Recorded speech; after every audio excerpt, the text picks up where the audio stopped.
老头，你走了，还没告诉我宗门宝藏在哪里啊？我好卷铺盖走人呀！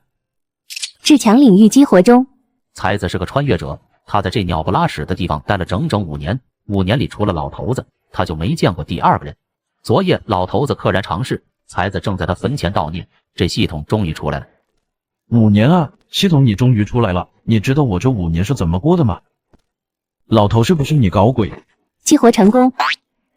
本系统为至强宗门系统，宗门内宿主无敌。无敌。等等，那在宗门外呢？宗门外无改变，不享受系统加成。这就是活脱脱的宗内猛如虎，宗外怂如狗啊！系统现已经达到1级，是否开启宗门无敌？开启。宗门无敌已开启。才子只觉得内心豪气万丈，他握了握拳，猛然轰向前面。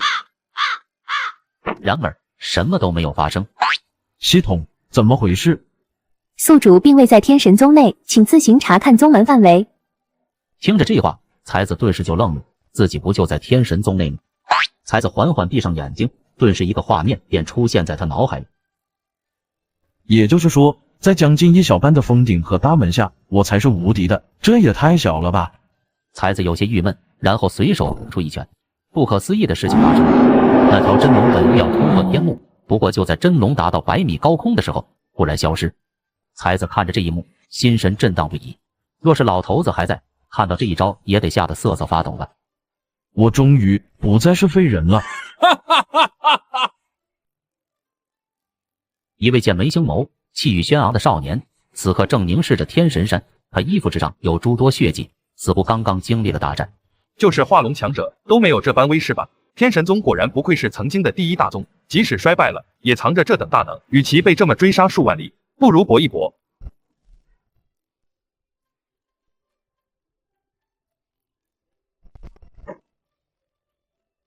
少年一时间有些疑惑，刚才那股威势难道是这个与自己差不多年龄的人弄出来的？不过少年很快便想到，对于那些强者来说，维持少年模样轻而易举。后生沐尘拜见前辈。妖孽啊，9星天赋太不公平了，为啥我只有1星天赋？他好像把我看成大佬了。不对，我在宗门里就是大佬，9星资质啊，1000年难得一见，放到哪个宗门都是心肝宝贝，这徒弟必须得收啊！晚辈沐尘9星资质，愿意拜入天神宗。9星资质。沐尘见状一喜，果然自己的资质令这位大能动心了。很罕见吗？我师尊存世3000载，只收了我1名弟子，而我历经如此多年，还未曾寻到令我满意的弟子，你觉得自己可以吗？他可没有说谎啊！老头子李清风自称是活了3000载，而且只收了他一个关门弟子，他自己这几年来也确实没收徒弟。前辈，沐尘资质虽不堪，但还望前辈能够收我为徒。罢了，念在你吃成一片，我便给你一个机会，你且走近一些。这段时间你接连大战，真血衰败，古文黯淡，轮海枯竭，想必被人追杀了许久吧？沐尘的脸色霎时间惊变，竟抚平了他身上所有的伤势。多谢师尊。将沐尘成功收为弟子，获得宗门值奖励900点。发了。升级系统。恭喜宿主，系统成功提升到第2级。第2级领域之内篡改万物。看着升到第3级所需的宗门值，才子微微有些惊讶，收一个9品弟子也才900，要升到下一级，他还不得收5、6个沐尘这样。将你的事说说吧。此事求师傅替徒儿做主。除了我，沐家上下无一存活。沐尘不期望师傅出手灭仇家，只希望师傅能够帮我击退追敌。此血海深仇，来日徒儿必亲自报。上官家吗？恐怕是预谋已久。好，我答应你。才子简简单单5个字，让沐尘彻底的放下心来。沐尘，就算你逃至天涯海角，也难逃一死。莫非你以为这天神宗能够保得住你？师尊面前，你等也敢放肆？虽然不知道你什么时候拜的师，你以为他一个废物拦得住我们5个？借着天神宗的名头，再找一个废物。师尊，你看，还敢笑话师尊，一会怎么挂的都不知道。我也想动手啊，可是他们不在我的领域里面。事已至此，沐尘你便认命吧。至于你一介凡人，也敢在我等面前装神弄鬼，还不滚过来叩首求饶？凡进入天神宗100米内，死。凡夫俗子，愚昧不知，杀了他，将牧尘擒来。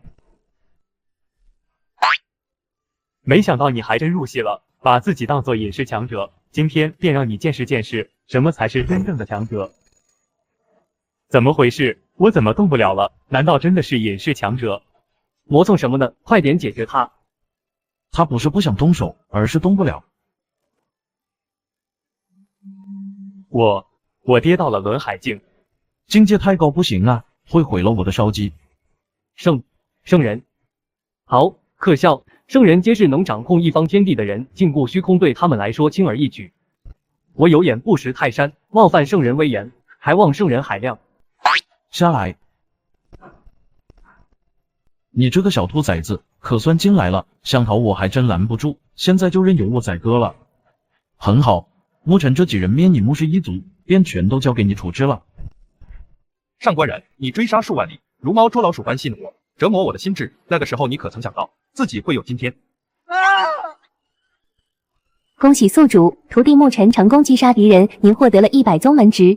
4次系统提示响起，才子获得了400点宗门值。蒙幸苍天，得失才子，徒儿此生愿追随师尊，生死不顾。恭喜宿主，徒弟牧尘向你表达了崇拜与尊敬，您获得了1000宗门值。起来吧，你如此尊师重道，为师心中甚慰。师傅，我先处理一下这些人的尸体，莫要脏了我们天神宗的面。无需，尘归尘，土归土罢了。师尊无愧圣字，谬赞了，为师所谓不过顺应天地道法而已。牧尘望着才子远去的背影，心神久久不能平静。师尊之法果然奥妙，不见半点波动，如与天地合二为一，我根本察觉不到师尊的气息。其实才子只是在盘算自己的宗门值而已，这片天地是才子的绝对掌控领域，牧尘当然感受不到。这一次获得了2300点的宗门值，先提升宗门领域吧。1点宗门值可以扩大1米直径的宗门领域，想要扩大还要把大门往前移。有徒儿好啊，到时候不用亲自动手。系统提升宗门领域。恭喜宿主，宗门领域范围扩大为1000米。宗门领域范围大了，以后徒弟回家就不容易，做一个传送阵吧。徒儿过来一下。师尊，弟子在。你把这个大门搬到离山顶1000米远的地方去。虽然不知道为啥搬下去，但是师傅一定有自己的意思，只要照办就可以了。是，师傅。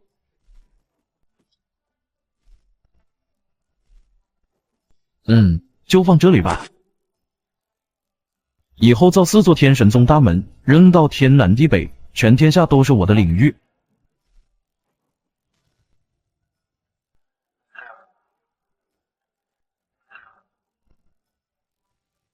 这是要晋级了。天神山上的灵气疯狂朝着牧尘涌来，在他头顶形成了一个堪称恐怖的灵力风暴，冲刷着他的四肢百骸，这正是晋升到4级境。应该不必出手遮掩一笑了吧？这方圆几百里都没人。好，不过是晋级4级境，却能引动天地灵力法起几身，至少也是9品资质。山羊老者的脸上带着极其浓烈的喜意，没想到老夫此趟远游，不仅能够成功晋升到神台境，还能遇到如此良遇，真是天意啊！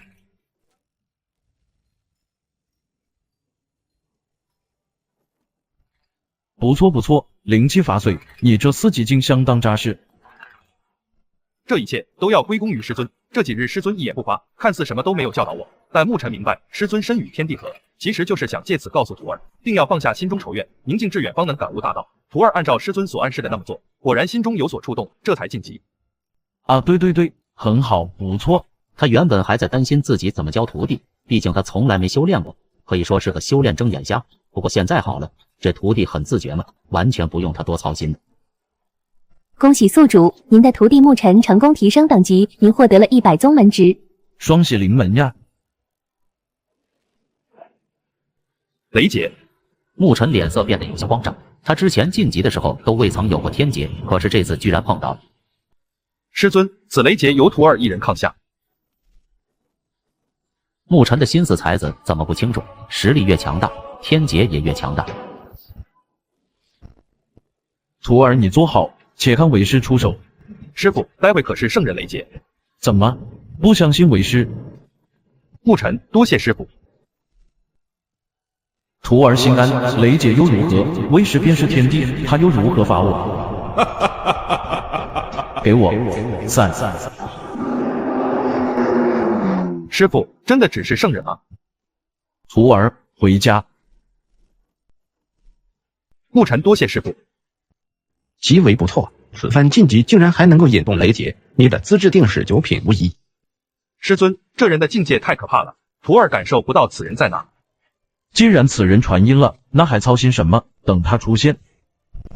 真是造化弄人，昔日冠绝一界的天神宗，如今竟然没落到了这般田地。资质绝佳，根基夯实，若是一番细细培养的话，未必不能踏足神台境啊！拜我为师，可许你一场大机缘。前辈高看牧尘了，而且牧尘已有师尊，还望前辈海涵。老夫玄天宗田若为，天大的机缘就摆在你面前。玄天宗很厉害吗？乡巴佬啊，李清风连着都没有跟你见吗？李清风人呢？李清风老东西是不是已经死了？真是废物啊，只能无奈化作一缕尘土。我师尊不是你可以议论的。看来你就是现任的天神宗主，一介凡人，我念你守山不易，将那少年交给我，你天神宗还能苟延残喘个数十年。若我不同意呢？你过来啊！看来是敬酒不吃吃罚酒。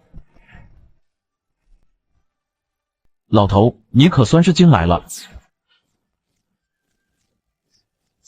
老头，你觉得我是凡人还是凡人呢？装神弄鬼，看老夫灭杀你！怎么回事？动不了了。老头，是不是动不了了？再狗叫一下。无视李清风，也是你这种人能够辱的。跪下！圣人，我乃是玄天宗长老，只要前辈愿意放过我，玄天宗愿意拿宝物来换我的命。我天神宗不可辱。恭喜宿主成功击杀入侵者，维护宗门利益，获得了1万点宗门值。升级系统。恭喜宿主至强领域系统成功升到第3级，生死逆转。不过生死就那么轻松的被我掌控了，这其中会不会有什么限制？要不先试试？师尊怎么了？不行不行，这牧尘是唯一的弟子，万一出了差错，拿着考级试试，生死逆转。师尊，这……恭喜宿主，您成功颠覆了牧尘的世界观，您获得了500点宗门值。师尊之法，牧尘钦佩。为师早已参破生死，此等小事何足挂齿。牧尘心中又是一震，难道师尊已经踏入了地境的门槛？恭喜宿主，您成功下到了徒弟牧尘，获得100点宗门值。能复活生物，那老头子是不是也可以？老头子，你为天神宗做了那么多，不该这么平静的作画。复活！才子心中瞬间有种不妙预感。老头子打搅了。他大手一挥起，直接掀开了这座坟墓。当才子看到其内的景象时，眼眸猛地一缩。坟墓之内一片空荡荡，什么都没有。他亲手埋葬的李清风尸身竟然不翼而飞。天神宗果然是神秘无比，老头你会到哪里去了呢？老头，我会找到你的。这个男人穿越得道至强宗门系统，系统升级居然能篡改万物。当徒弟请教修炼功法时，他不懂，居然自创修炼功法。既然功法无碍，你资质奇高，为师希望你能够自己思量一番。是，师尊。第一次创造功法，要不拿牧尘做实验？牧尘看着师尊关爱的眼神，心想努力修炼壮大宗门。不行不行，我就这一个徒弟。既然我可以篡改万物，那我是否可以开启这槐木的灵智？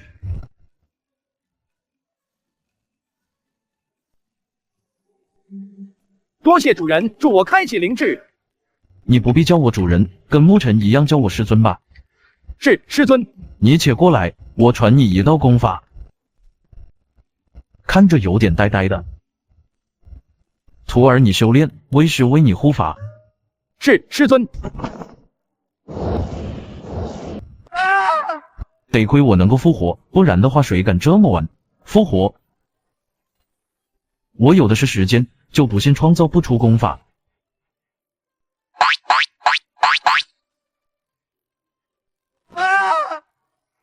这已经是怀木第100次复活了，怀木心中哀叹，这还不如不开启灵智呢。意外，卫士已经找到门路了，下次肯定成功。是不是因为妖族的关系，加一些妖气运转试试？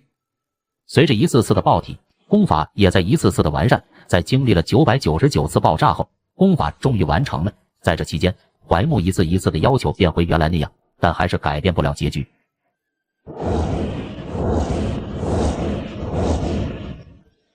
成功了！恭喜宿主，您成功创造真血镜普通功法，您获得了100点宗门值。才子大喜，创造功法还能够获得宗门值。开启灵智。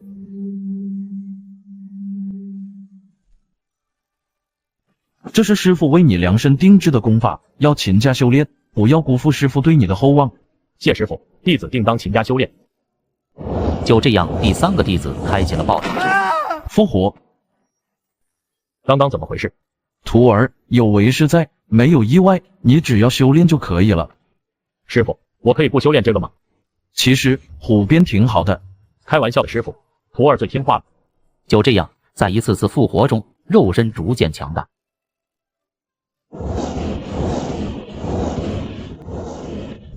真是太痛苦了。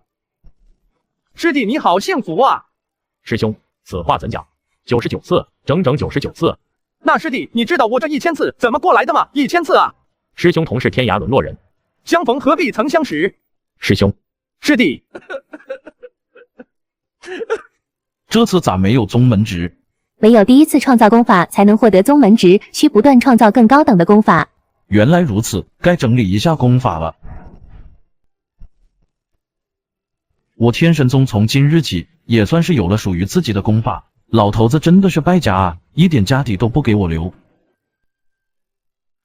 恭喜宿主创造出真血镜最强功法，您获得了1000点宗门值。江湖江淮，你们过来！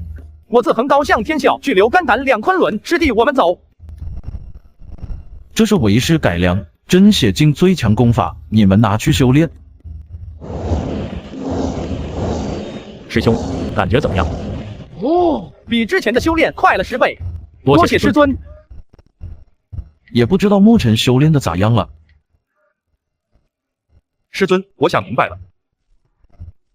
这些天来，师尊故意在我面前创造功法，就是为了让我明白，不要拘泥于固定功法，唯有根据自身创出的功法，才是最合适的功法。才子听着这句话，9品资质真他妈厉害，他什么都没做，这徒弟自己就把问题全解决了。你明白便好。这几个月，才子沉浸于创造当中，由于境界提升，那功法等级的难度简直就是成几何倍数的增长。江湖江淮的实力提升之快，倒是超出了才子的想象。在修炼功法不过数日后，江淮和江湖便踏入到了真符境，随后江淮更是率先一步晋升到轮海境。大哥，我刚才好像看到有人影跑过去了。这荒山野岭的，哪来的人？就一个天神宗，怕什么？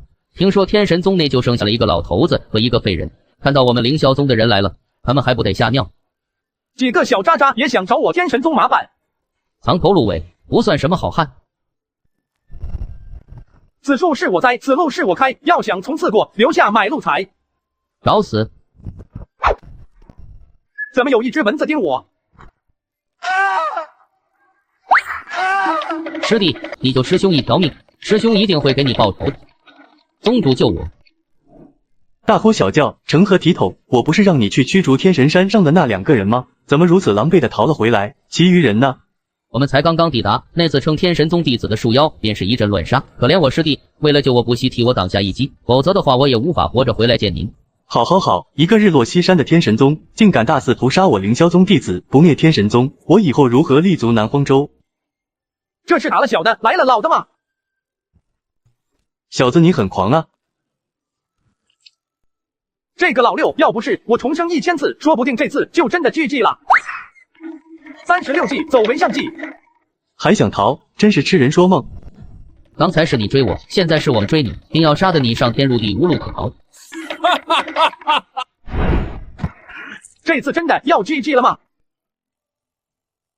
江淮被人追杀，你速速下山营救江淮。是，师傅。师弟莫怕，有大师兄在。江虎，你把大门扛起。江虎，你先过去，为师随后就到。系统，宗门领域扩张。有为师在，没有人可以伤害你们。你天神宗倒是好运气，即使都如此没落了，还能收个好徒弟。既然天神宗有此等运道，你身为宗主便更应该好好珍惜。可惜你却和妖族混淆在一起。所以你想如何？你天神宗勾结妖族杀至我宗门口，我身为凌霄宗主，自然要为宗门讨回公道。今日我便荡平天神宗，以正南荒州宗门之风气。不过是看上了我天神山这一亩3分地罢了，何必找那么多冠冕堂皇的借口？江湖，弟子在。把大门丢过去。师傅这是在搞什么呀？这么重的门带过来就不容易啊。是，师傅。江湖，你这个败家玩意扔的有点远了吧？我的宗门值啊！系统，领域扩张。我天神宗的弟子是人也好，是妖也好，也是你能够教训的。你算个什么东西，也配追杀我天神宗弟子？跪下！这威压，难道是圣人？前辈饶命！我段泽雄瞎了狗眼，冲撞了前辈。师尊，此二人辱我天神宗，必杀。牧尘的眼中容不得沙子，他难以容忍侮辱天神宗威名的人。上天有好生之德，诸天万物皆有一丝根基。我今日给你们一个活命的机会，你跟江淮生死一战，别装死了，快点起来！嘿嘿嘿嘿嘿嘿，师傅，那种小渣渣，我一招一个。还有你，跟我大弟子一战，或者与我一战。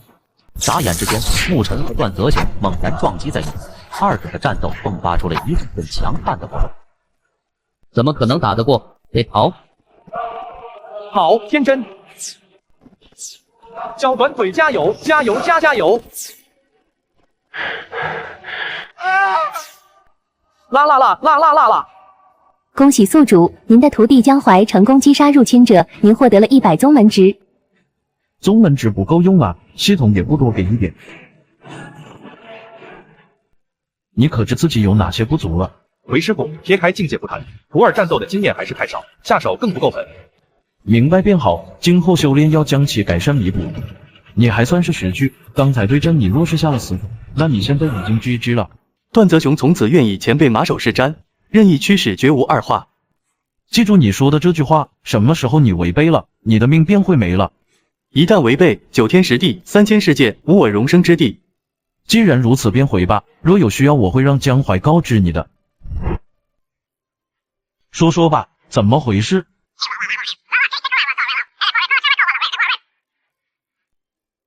记住了，穷寇莫追。此后若是遇到这种事，可以尽快回到大门内，师傅可护你周全。是，师尊。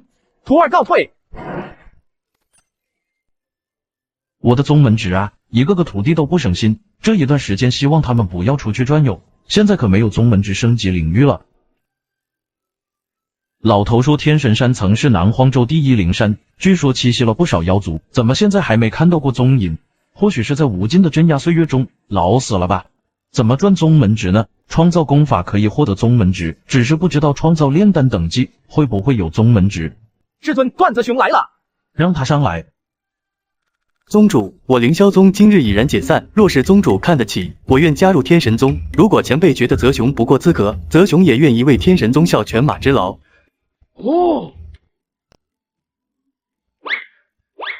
宗主放心，这些人只是前来搬迁东西的，事后他们便会离开。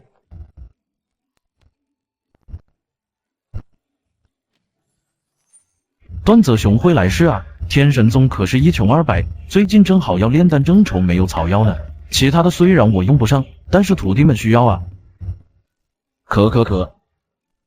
本尊收徒，从不讲究资质族类，心性合格且忠于我天神宗者便可为徒。既然你有此决心，那便暂时算为天神宗关门弟子吧。段泽雄一听到才子这话，心中猛然狂喜。树妖明显才点过灵智没多久，就晋升到龙海境，我段泽雄这是抱到大腿了呀！我大弟子牧尘资质一般，也才堪堪9品。你的资质虽然更加不堪，但若是以后令我满意，提升你的资质也未尝不可。卧槽，9品，资质一般，果然大佬就是大佬。段泽雄明白，此生定忠于天神宗，绝无二心。凌霄宗的家底就是厚啊。哦，正好可以尝试一下炼丹。先控制火候，让其炼丹炉预热。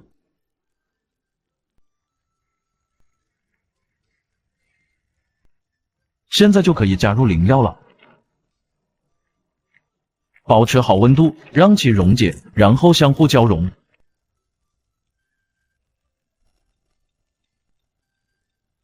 不好，要炸炉了！系统给我压住。炼丹果然是门技术活。才子在领域之内精力无限，就这样，他一心沉醉到炼丹大业中。成功了，我终于成功了！这才半个月吧，师尊就成功炼出丹药。穆家曾供奉的一位炼丹师，他从丹童到第一次成功炼丹，花费了足足4年的时间，就这还被称为天资不错。恭喜宿主，您成为1品炼丹师，获得了50宗门值。系统，这也太少了吧！成为越高阶的炼丹师，获得奖励将会越高。在领域里，才子能准确找到炼制丹药失败的原因。才子的炼丹术进步的飞，在短短1个月就达到了4级炼丹师。恭喜宿主，您成为了4品炼丹师，您获得了5000宗门值。到4品了，总感觉有瓶颈了，要不自己发明丹方，加一点木质灵气，是不是可以加快树木的生长？才子是说干就干，这一下可苦了牧神江淮江淮了。牧尘，你过来尝一尝为师最新调制的灵力运转加速丹药。呀，你怎么灵力乱窜了？别慌别慌，有为师在。江淮，这可是为师专门为你调制的脂凡燕茂丹。咦，怎么会这样？难道是木质灵气过多，反而导致层级必衰？师尊，我家里还有一堆虎崽子，我得回去看看他们。真的是，为师是为了你们好。太他妈恐怖了！师尊炼制的那些丹药太吓人了。从今天开始，我就在这修行了，没个3月半载的，我绝不回封顶。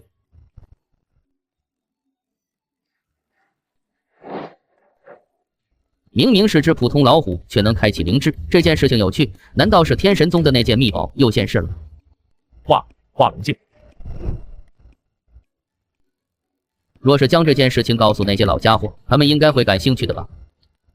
小家伙，不如你告诉我，如今天神宗是个什么情况？要杀要剐，任由前辈发落。师傅，您老人家可一定得救我啊！江湖此刻恨不得抽自己几个嘴巴子。封顶那么安全，吃几颗药丸怎么？他非要自己跑出来，结果落入了龙口。你倒也是有趣，念你点化灵智不易，我暂且不杀你。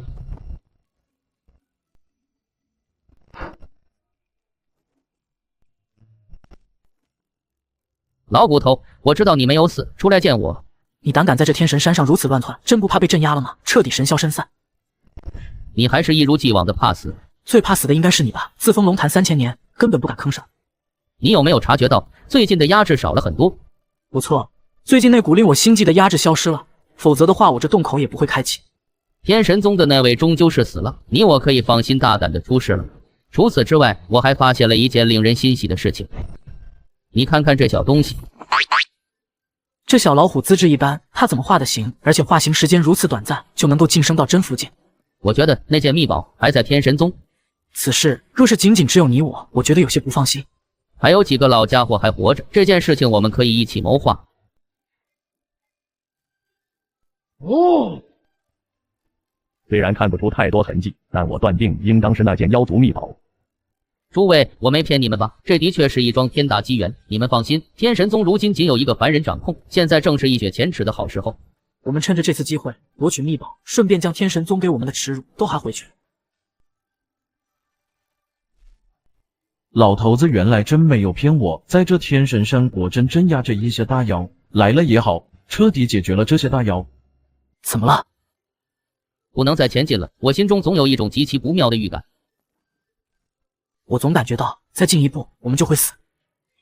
你们也不用怕，站在这里还是安全的。我想李清风为了保护那个凡人，应该也留下了一些后手。你们发现没有？那年轻人极少下山，我觉得封顶应该有大型禁制，专门针对我们妖族。难道我们就要被迫止步？我们还有这只小老虎，我之前没杀这只小老虎的原因就在此处。若是那人不出来，我们便站在这禁制之外，将他抽筋扒皮生吞活剥了。我就不信那人还忍得住。太残忍了，这群大妖简直不是人。师傅，救我啊！师傅，江虎他不必惊慌，只是几只天神宗以往镇压的大妖罢了。江虎落在了他们手中。你便是天神宗现任宗主？是我。交出天妖珠，换他一条命。我不知道什么天妖珠，若是不交出来，我便杀了他。那好，你们尽管动手。系统领域扩张。师傅这是嫌弃我没有吃丹药吗？然后不要我的？这种感觉有点喘不过气来。你不是要动手吗？大人，是我瞎了龙眼，我看小家伙在山里迷了路，特意给您带回来的。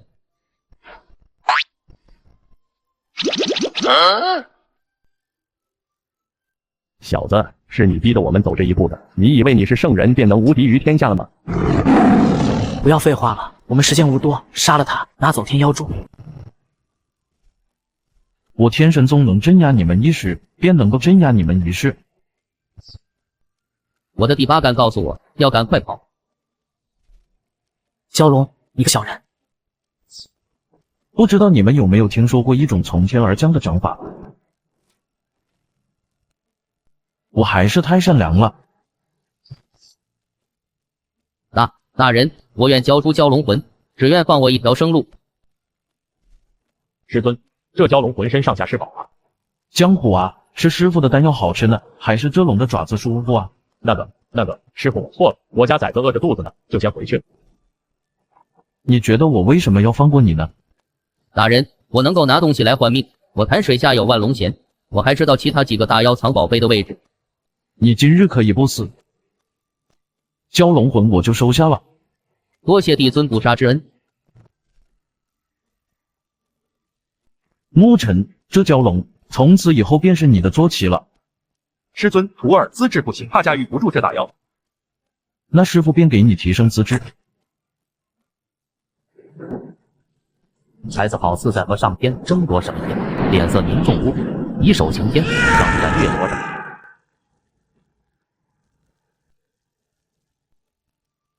帝尊这是在夺天地之道吧？此举将会受到天地反噬的，从此以后受到天道轮回诛杀，不容他在这天地之间。徒儿，你且收下。多谢师尊。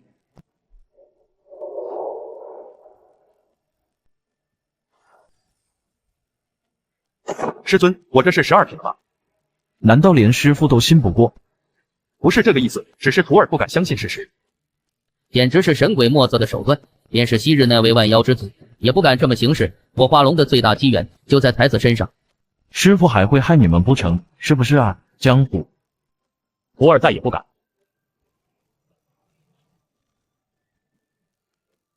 怎么回事？帝尊，这是提升资质乃是真正的逆天之事，天地将会因此降下大因果。为了灭杀那人，说不定会因此覆灭一切。师尊，都是徒儿不好，你们且退后些许，此劫由为师来应对。不必担忧为师，别说是灭世之劫，便是诸天神佛旗帜，他们也休想杀我。不知道这系统对于这种天劫能不能抵挡住？领域内宿主无敌。天道老儿，来吧，你爷爷我不怕。咦，不知你是哪个仙宗之人，竟能挡下我雷霆一击，足以证明你的不凡。只是你再怎么不凡，今日终究要死。国天造化此乃逆天之举，当诛。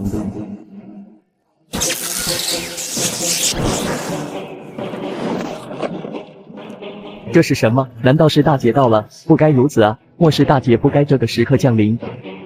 才子看着牧神、江淮等人脸色已然惨白，于是便挥手释放出一股力量庇护着他们。逆天行事，诛！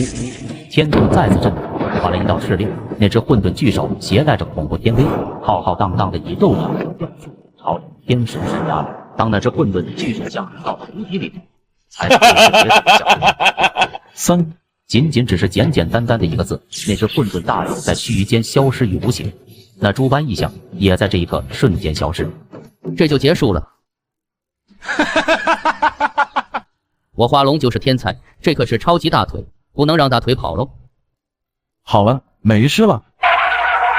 大佬，不师尊，这是我全部的家底，就让我给你当做棋吧。你让我往东，我绝对不往北；让我上刀山，绝对不下油锅。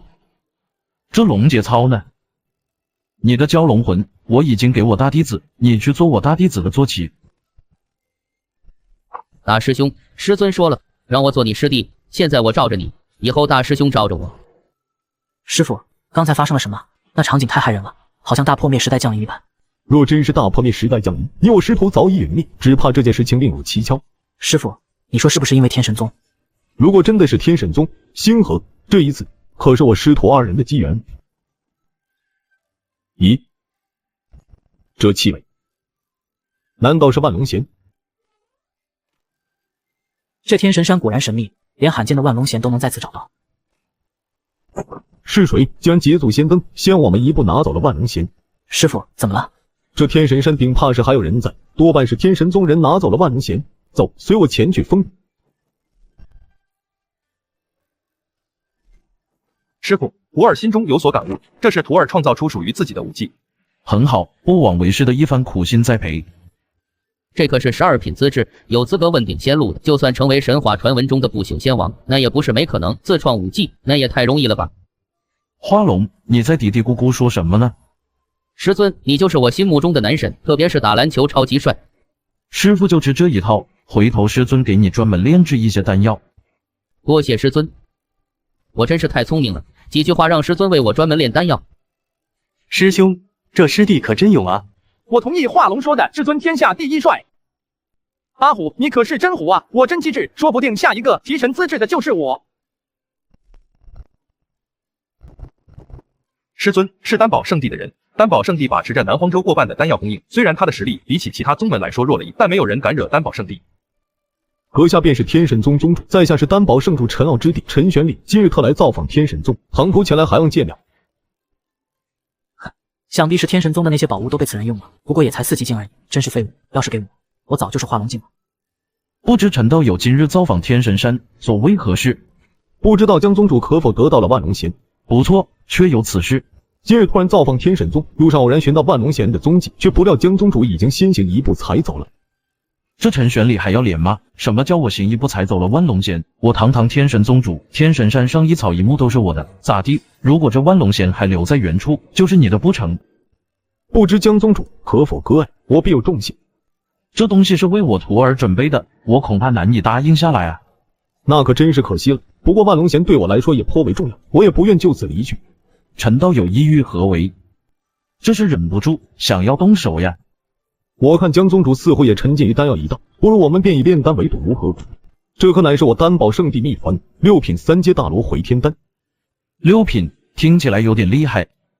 整个苍域界最顶尖的也就7品炼丹师罢了，流传于世的6品丹药可是少之又少。这颗大罗回天丹价值连城。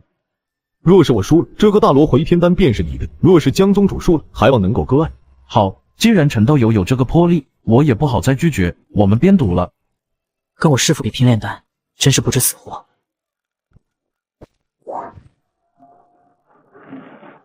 就这炼丹炉，哪有我的黄金炼丹炉厉害？江宗主，我这一颗5品8阶的青莲碧玉丹可还行？陈道友恐怕要失望了。开炉。我这6味地黄丹不多不少，正好5品12阶。丹药分为12品，而每一品都分为12阶。5品12阶的丹药可以说是最顶级的5品丹药，完全碾压陈玄礼所炼制的5品8阶丹药。这大罗回天丹，江某便收下了。他根本就没想着要交出大罗回天丹，只是想以此为由头罢了。陈玄礼发出一阵阴狠的笑声，然后缓缓将丹药收回了囊中。丹道这些造诣再高，也不过是旁门左道罢了。人行走在天地间，要靠的还是自己的实力。今日我先指点你丹道，现在我再告诉你一个道理，那就是实力才是最重要的。这么说，陈道友是要动手明抢了？什么叫抢？不过是拿回本属于我们的东西罢了。你们以为先我们一步踩走万龙仙，那东西便是你们的吗？真是可笑！就凭你们也配拥有万龙弦这种宝物？你们这么想要万龙弦，有没有考虑过蛟龙的感受？陈玄礼微微一愣，这句话是什么意思？听说你们对万龙弦有想法，但此刻看着他们面前那张牙舞爪的蛟龙，陈玄礼和叶星河都是身体僵硬，心底传来一阵如坠冰窟般的寒意。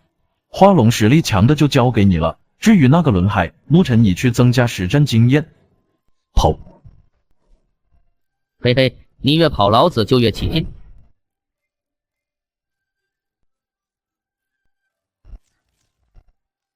老家伙在跑啊！可否放了我？我担保圣地愿意付出任何代价。可笑，有我师尊的大腿粗吗？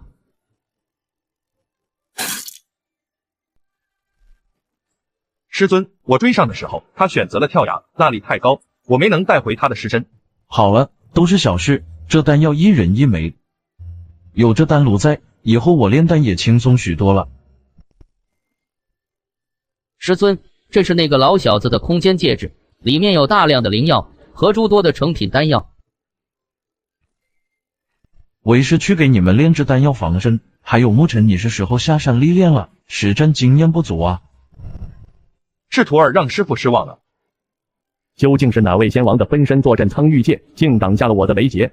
他的雷霆足以覆灭一界，别说是帝尊，便是真仙都不敢挡。此人将目光投向东南方，眼神阴翳无比。等到此次闭关结束，我也派遣分身走一遭苍玉界，我倒要看看是何人这么大胆，敢拦下我的敕令。身处苍玉界的才子自然不知道自己被人给惦记上了，他此刻正沉迷于符箓一术。比起阵法，符箓倒是要方便得多，只需要灌注些许灵力就能够使用。在提升了资质之后，牧尘的境界可谓是一日千里，才提升到4级境不久，如今已经到了4级中期。这5级成功创造，怕不是有升级吧？境界提升快就算了，还特么5级也那么牛。我天神宗现在在苍玉界可谓是名声狼藉，谁都觉得可以来踩一脚，让牧尘出去光耀天神宗也是应该的。天神宗自从衰败了，别说是有人来拜师了，方圆数百里平常连个人毛都没有。等到徒儿一多起来，我收集宗门纸的速度就快多了，到时候将整个苍玉界都收入囊中，普天之下莫非王土。师傅，何事？徒儿最近自创武技，虽然脑海中已经有了诸多想法，但始终差了那么一丝意境，觉得这功法不甚完美。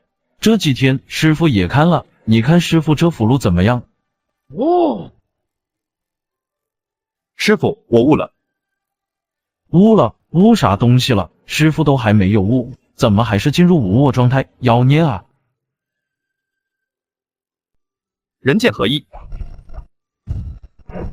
师傅，我成功了。不愧是我的徒弟，跟师傅有的一拼。我记得我有一把刀，回头试试人刀合一。这个师傅有多护犊子，就因为弟子下山历练，提前炼制了一大堆灵石丹药符箓，就连空间戒指都装不下了。这些东西都给你装进空间戒指了，把天神宗的名头给我打出去。宗主塞给牧尘这么多丹药符箓是要怎样？我们可是下山历练的啊，又不是去卖药的。段泽雄，你过来一下。你先把这鸡带出天神宗范围，然后再杀掉。这只鸡身体里有才子炼制的替死符，因为弟子离开领域之后就无法被复活。此符有一正一负两道，负符在鸡身上，正符则在才子手中。宗主这是在干什么？搞不懂。复活，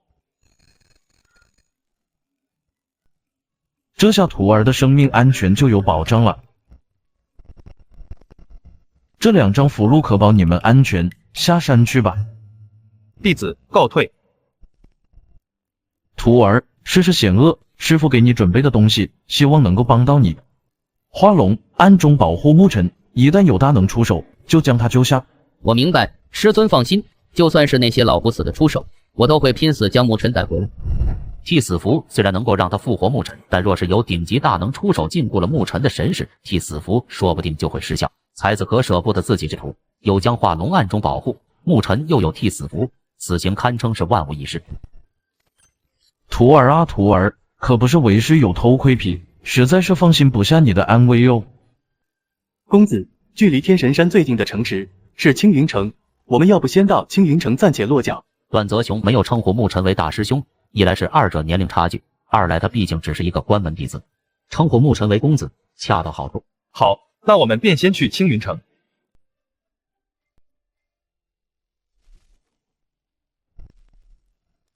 记住，一定要活捉詹沐雪，他可是公子点名要的人。如果有什么闪失的话，你们知道会有什么下场。大哥，你放心，詹家那3个供奉被家主一掌重伤，此刻已经是强弩之末，坚持不了多久了。我不行了，你们带着小姐逃吧。小姐，詹家如今只有你一人了，老朽享受詹家供奉多年，只能以残躯来报答家主了。快走！一把老骨头也想帮我？小姐，老朽不能再陪着你了。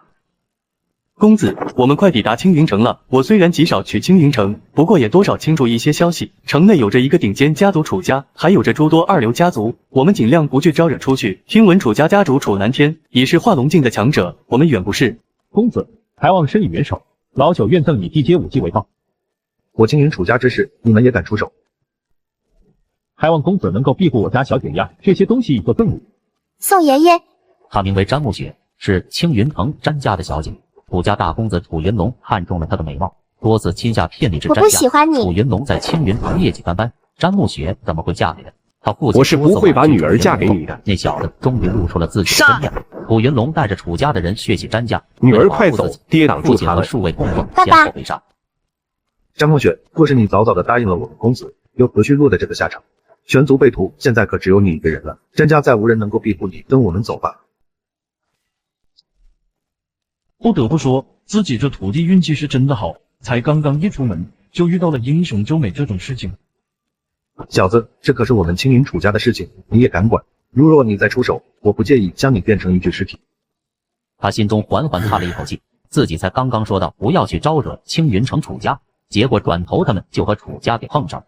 不过段泽雄自然也不会感到畏惧怕什么，大不了便是一战。堂堂青云楚家也好意思这么明目张胆的欺负一个柔弱女子，真是可笑。哼，既然听说过我们楚家的名头，那还不赶紧滚！虽然我不知道你是哪家的子弟，但念在你不知世事的份上，给你一次机会，交出詹家的东西，磕头认错后便可以离开。我要是不呢？小子，这可是你自己自寻死路，怨不得别人。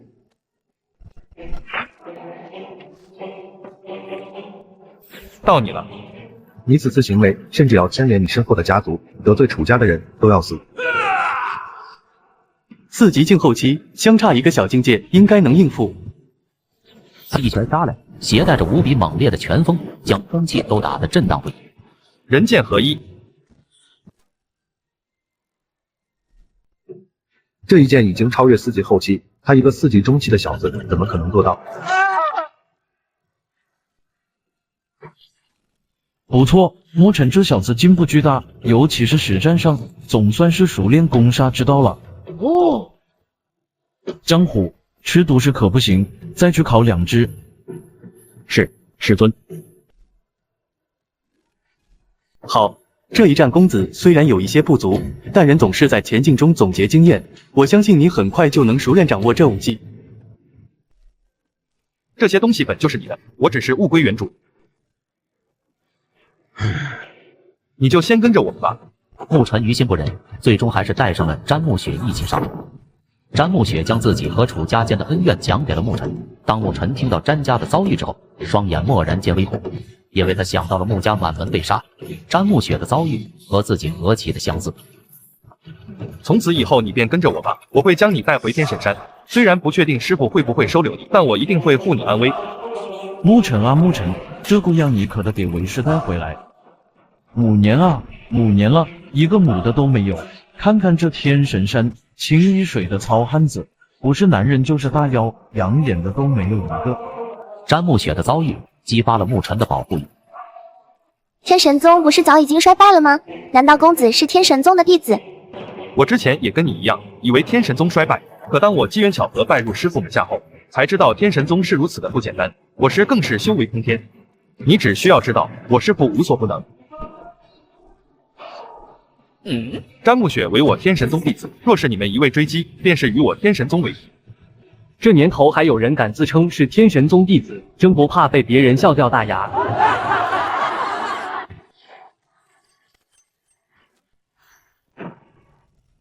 冒犯天神宗制4。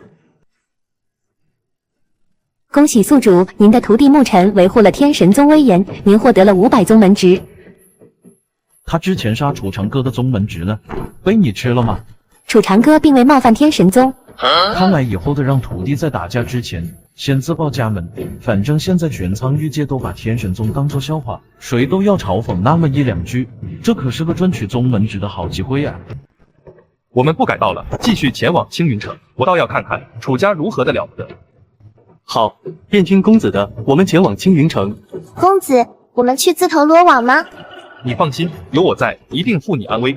如果实在不敌，大不了我们逃回天神山便是。在我师尊面前，一个小小的楚家根本不敢造次。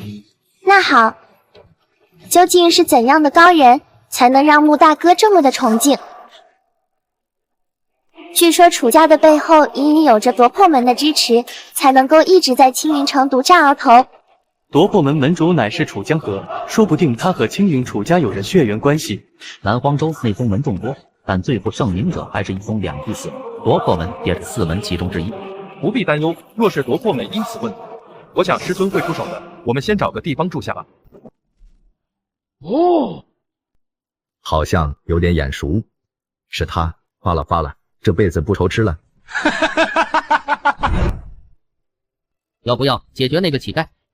算了，还没大能出手呢，我就不画蛇添足了。这一次一定要把詹木雪那些人给我抓回来，谁若是办事不力让他逃了，本公子打断你们的狗腿。是。你确定他们就在里面？公子，我亲眼看见他们进去了。给我上！詹木雪，你以为你神不知鬼不觉的逃回青云城，本公子便无法发现吗？只可惜你忘了我楚家在青云城，我是真正的手眼通天。楚公子，我说的没错吧？这詹木雪可是楚公子要的人，我一得知消息，便立马来通知您了。很好，此事你有功，当赏。多谢公子。果然是人间自有天收，你们楚家肯定不会有好下场。你还是乖乖跟着本公子回去，若是能把我伺候开心了，本公子也不介意给你个名分。还有旁边那个小子，你是什么人？天神宗牧尘。天神宗，他说他是天神宗的。真是好大的来头啊！天神宗贵为最强宗门，我还真有点害怕。看着楚云龙阴阳怪气，牧尘愤怒到极致，想到一个人的眼神是藏着。就凭你也敢侮辱我天神宗？你若是敢杀我，我父亲定然会荡平天神宗。听到楚云龙的话，牧尘眼睛顿时一眯。这感情好啊，自动送上门的盒子，不舔白不舔。算你识相。我可没说过不出手啊！我父亲一定不会放过你们的。暮雪，去报仇！詹暮雪眼神惊骇地看着牧尘，根本没有料到他会说出这句话。不过转瞬间，詹暮雪心中便充斥着一股滔天的恨意。楚云龙派人屠杀詹家，杀尽他所有血亲，当死。暮雪的仇已报，我的仇呢？我一定会回去的，有师尊在，要不了30年。大师兄，牛批！赶紧把嫂子带回来，我江湖天天烤鸡给嫂子吃。鸡屁股好香啊，不知道嫂子喜不喜欢吃鸡屁股呢？楚云龙已死的消息震惊整个青云城。完了，楚南天直接结束闭关，这是要为楚云龙讨回公道啊！你不用怕，若是楚南天出手，我师尊定然也会出手。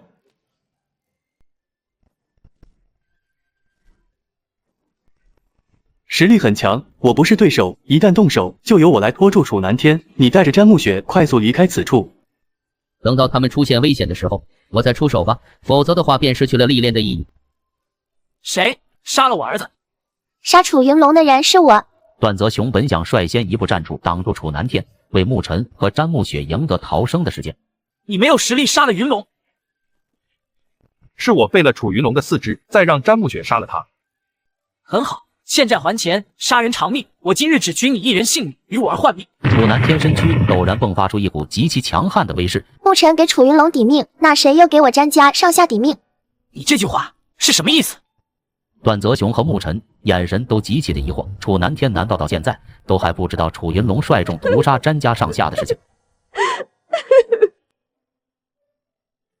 他说的可是实情？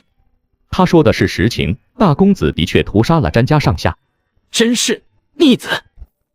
云龙之死，为他咎由自取，此事我不会再追究。只可惜了长歌，虽是家奴，却是我一手调教，准备让他成为我楚家日后的中流砥柱。只是可惜他不听我的劝谏，自寻死路。此事虽然是我儿所为，我并不知情，但身为其父，我也难辞其咎。你若是想要重建詹家的话，我楚家可以出人出力；若是你不愿如此，我楚家也会给予你相应的赔偿。不必了，楚家主，楚云龙也死了，那些家奴也被穆大哥杀了，此事便尘归尘，土归土吧。好，便如你所说，今日之后，詹沐雪便永远为我楚家贵客。若是有人敢动他，便是我楚家大人。这句话他故意说的大声，让全城的人都能够听见。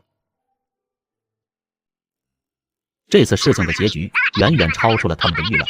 原本因为楚云龙的缘故，已经让人闻风丧胆的楚家，反而是名声又好了起来。楚南天的公正实力让城中不少人大为称赞。与此同时，天神宗再度成为全城议论的热点。谁都没有想到，一个已经衰败甚至即将消失的宗门，竟然还有走出如沐尘这般的侠义弟子。沐尘听着四周之人对于天神宗的称赞，嘴角也不禁带着一丝笑容。公子，这可是天武拍卖会的邀请函。天武拍卖会，我穆家在北哀州虽然算不得什么顶尖家族，不过还是称得上有头有脸，可怎么没有听说过？你曾参加过这个拍卖会吗？公子说笑了，我只是一个小小门主，还没有资格，只是听说。据我所知，天武拍卖会乃是整个苍玉界最顶尖的拍卖会之一，其拍卖会分布遍布九州，可以说是无处不在。只要有人族大成，就一定会有天武拍卖会的分布。这么有名气，可是我怎么没有听说过？我也是在拜访一位前辈的时候偶然得知的。天武拍卖会的最低准入门槛就是4级巅峰，可是我的实力同样也没有4级巅峰啊，为什么会给我发邀请函？公子在青云城内一战成名，显然是你的潜力受到了天武拍卖会的肯定，所以才破格向你发放了邀请函。既然如此，那我们便去见识见识这名扬大陆的天武拍卖会。这个师傅有多护犊子，徒弟下山历练不放心，专门安排一个化龙境后期高手暗中保护，自己却在家吃起了烤鸡，看起了小电影。既然人都已经到齐了，那么天武拍卖会第99999999999次拍卖正式开始了。废话不多说，我天武拍卖会的规矩和信誉各位也清楚，今日所拍卖物品也都是老头子我亲自勘验的，绝无差错。那么正式开启今天第一次拍卖。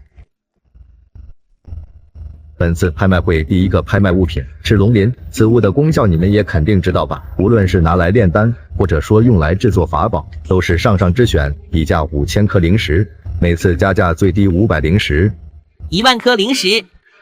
这人还真是财大气粗，竟直接将价格提了1倍。公子，5000灵石远低于其真正价值，直接将价格提上去，让其他人绝了和他竞拍的想法，这就是聪明之处。老者看着一片沉默的拍卖会，眉头微微皱了皱。恭喜那位公子，第二件拍卖物云雷木，起拍价5000灵石，8000灵石，9000灵石，11000灵石，真是疯狂啊！我们的这点微薄财力根本拿不出手。穆大哥，我这里有7万灵石，你若需要尽管拿去用。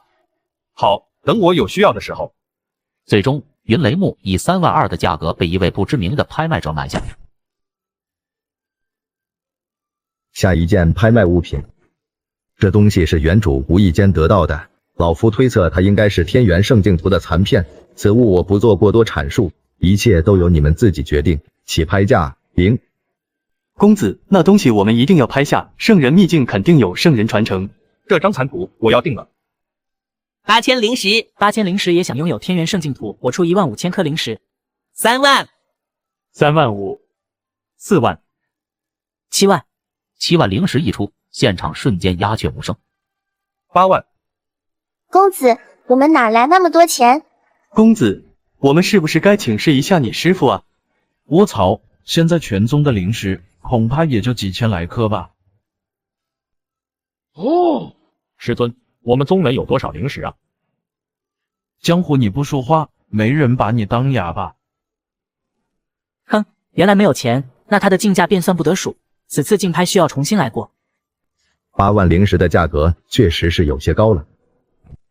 这位客人，既然有人怀疑你的灵石是否充足，为了让他人心悦诚服，老夫便按照拍卖会的规矩对你进行一次核查，如何？怎么办，公子？穆大哥，我詹家还有些钱财，真要拿出来的话，应该勉强可以凑够8万颗灵石。宋老，我要求检查他的灵石是否满足拍卖需要。公子得罪了，拍卖会有权检查你的灵石是否足够喊价。我这里有7万颗灵石，还请过目。这也仅有7万灵石而已，您喊的价格可是8万。不知道拍卖会是否可以以物抵财？当然可以。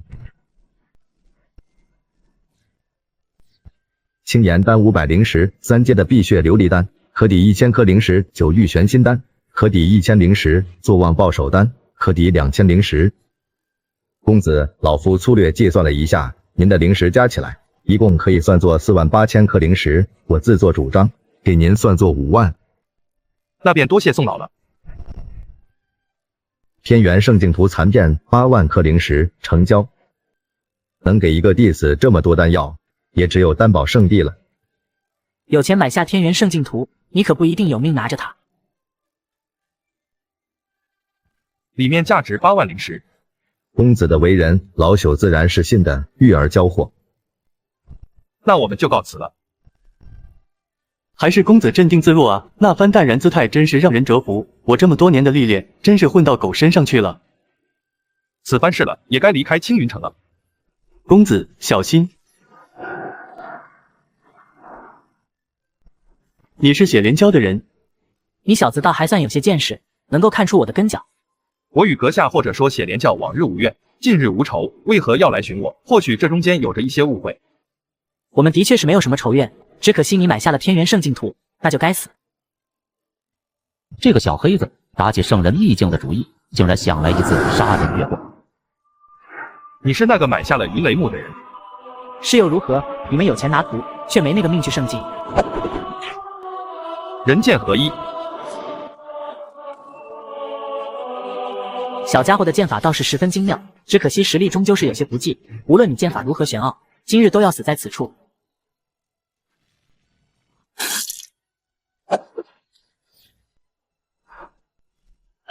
公子，你先走，我来断后。要走一起走。在我面前，一个4级后期，一个4级中期，还想？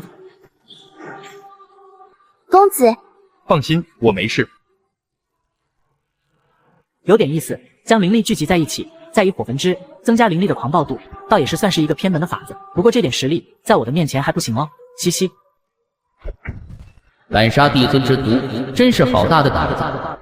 好大的口气！苍玉界已经多少年没出过圣人了，更别说帝尊了。大妖不是被天神宗镇压，如今世道怎可能还有这等大妖？现在想跑，晚了。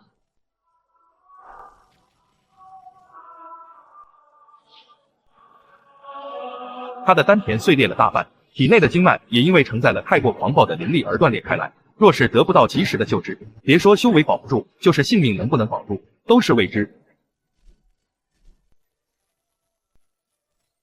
我只能做到暂时缓解他的伤势，不能使他痊愈。若是想要恢复他的伤势的话，只有请帝尊出手。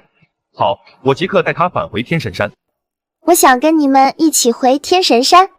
如今詹家的重建迫在眉睫，你跟着我们回去，有些不好吧？我的亲人都已逝去，在这城内无依无靠，与其留在此处，不如跟着穆大哥你一起返回天神山。那好，我们回家。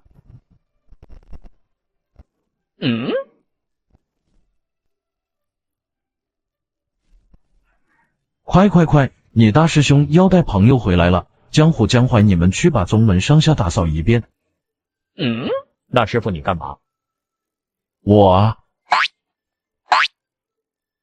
处理这些考级。师尊，我觉得我也可以。叫你去就去，废什么话？是，师尊。师尊，你不必解释，所有的事情为师都知道。段泽雄有功，为师自然不可能坐视不理。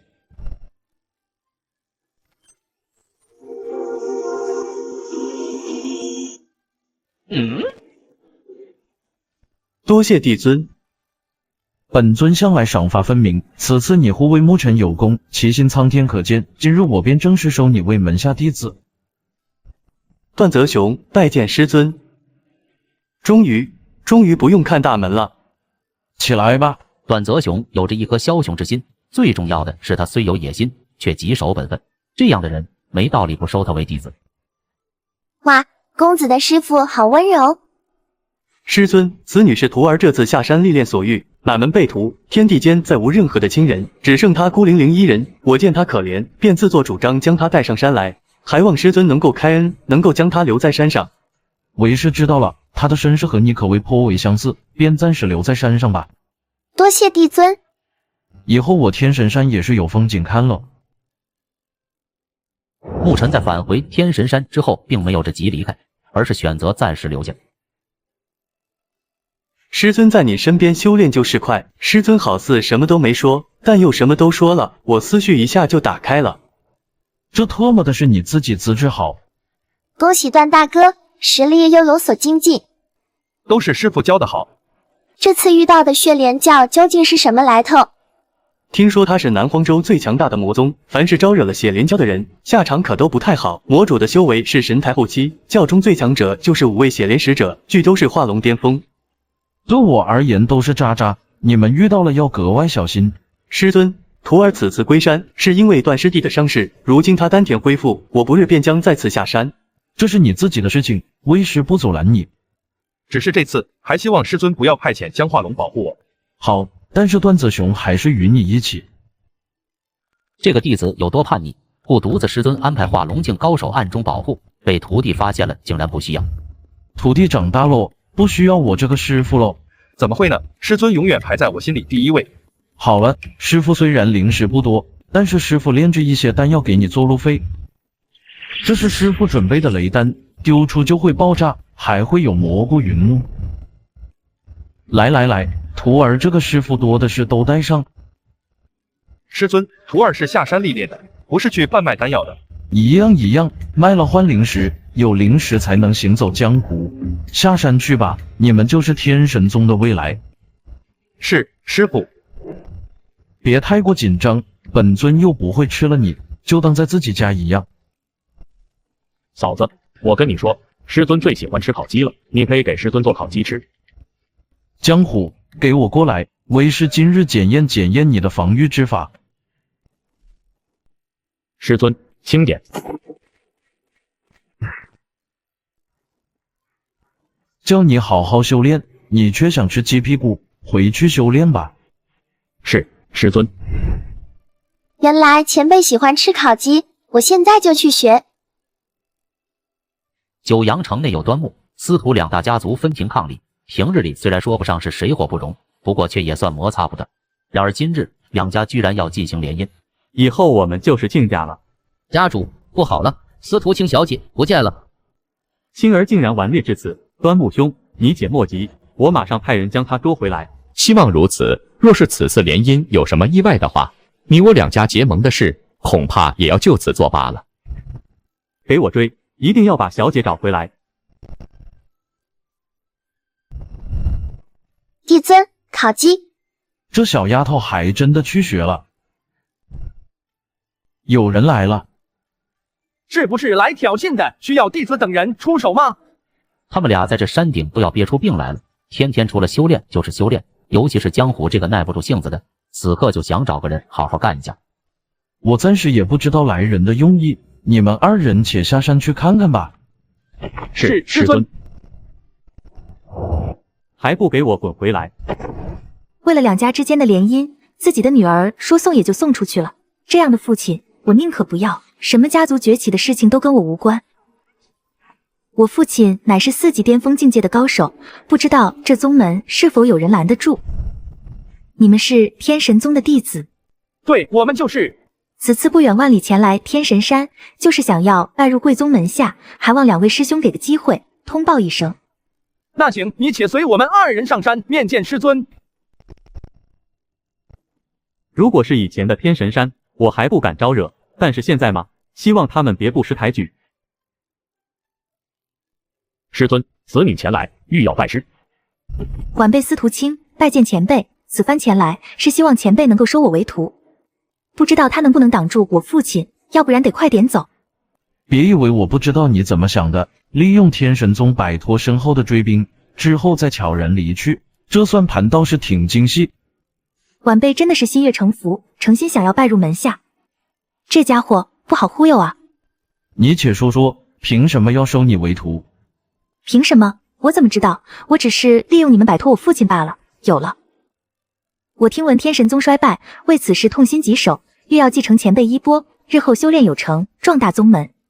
我勒个去，说话不用打草稿，这可真的是小到扎屁股，开眼了啊！说出你的真实用意，否则的话我便立刻将你遣送到山下。哎，回禀前辈，小女子乃是九阳城司徒登之女司徒卿，家父欲要将我嫁给端木家少主端木坤，这并非小女心中所愿，一怒之下我便逃婚离开了九阳城，一路被人围追堵截，艰险之下才来到此处，祈求前辈能够庇护我。你倒是极有胆魄，只不过我为何要庇护你？逆女还不给我滚过来！你乃是我司徒登之女，竟向他人下跪，真是丢尽了司徒家的脸。女儿，你什么时候将我当做女儿看待？家族的人哪一个不被你视为扩张家族实力的棋子？住口！身为司徒家之人，家族费心竭力的栽培你，你却不想为家族做贡献，天底下哪有这么好的事情？呵呵，这样的家族我不要也罢，今日无论如何我都不会跟你回去的。这可由不得你，我精心布局了多年，才终于促成两家结盟，你无论如何都要嫁入端木家。这个女孩为了躲避家族联谊，竟然以死相逼。我虽然无法掌控自由，但我可以控制自己的性命。你敢？大好年华，怎能轻寻短见？很好，你对我司徒家有功，重赏。我想司徒家主有些误会了，此女想要拜入我天神宗门下，本尊还在思考中。但不管怎么说，此女需要暂时留在天神山上。她乃是司徒家之人，这种家事，我劝你还是不要管。我身为宗主，只要是在这天神山上，无论是谁的家事，都归我管。宗主，好大的名头，还真把自己当回事了。看来这天神宗没有存在的必要了。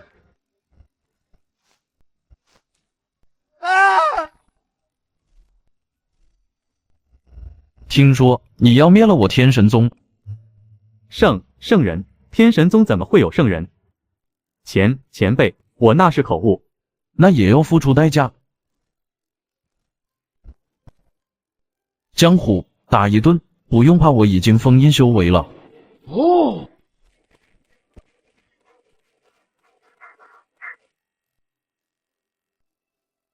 原来是这种感觉啊！难怪师尊隔三差五就要检查我的防御之法。师尊，那还有4个呢。这怕不是上瘾了吧？明天再检查一遍防御之法吧。司徒登有眼不识泰山，还望前辈恕罪。此次登山，你是以司徒卿父亲的身份，本尊不予你追究。司徒登明白了，从此以后断然不敢贸然登山。司徒登先行告辞，今后绝不会再来叨扰前辈。回去吧。求前辈收我为徒。本尊是救下了你，不过却不代表我愿意收你为徒。司徒卿愿意侍奉在前辈左右，只求前辈暂且将我留在身边。你与詹沐雪一样，暂且可以留在山上，只是日后如何，便要看你们自己的缘分了。多谢前辈。好不容易来了2枝花，肯定得留下来，只是不能让他们太轻松了。前辈，烤鸡。我这怕不是进入修罗场了吧？可，我还有丹药要练习，就给江湖吃吧。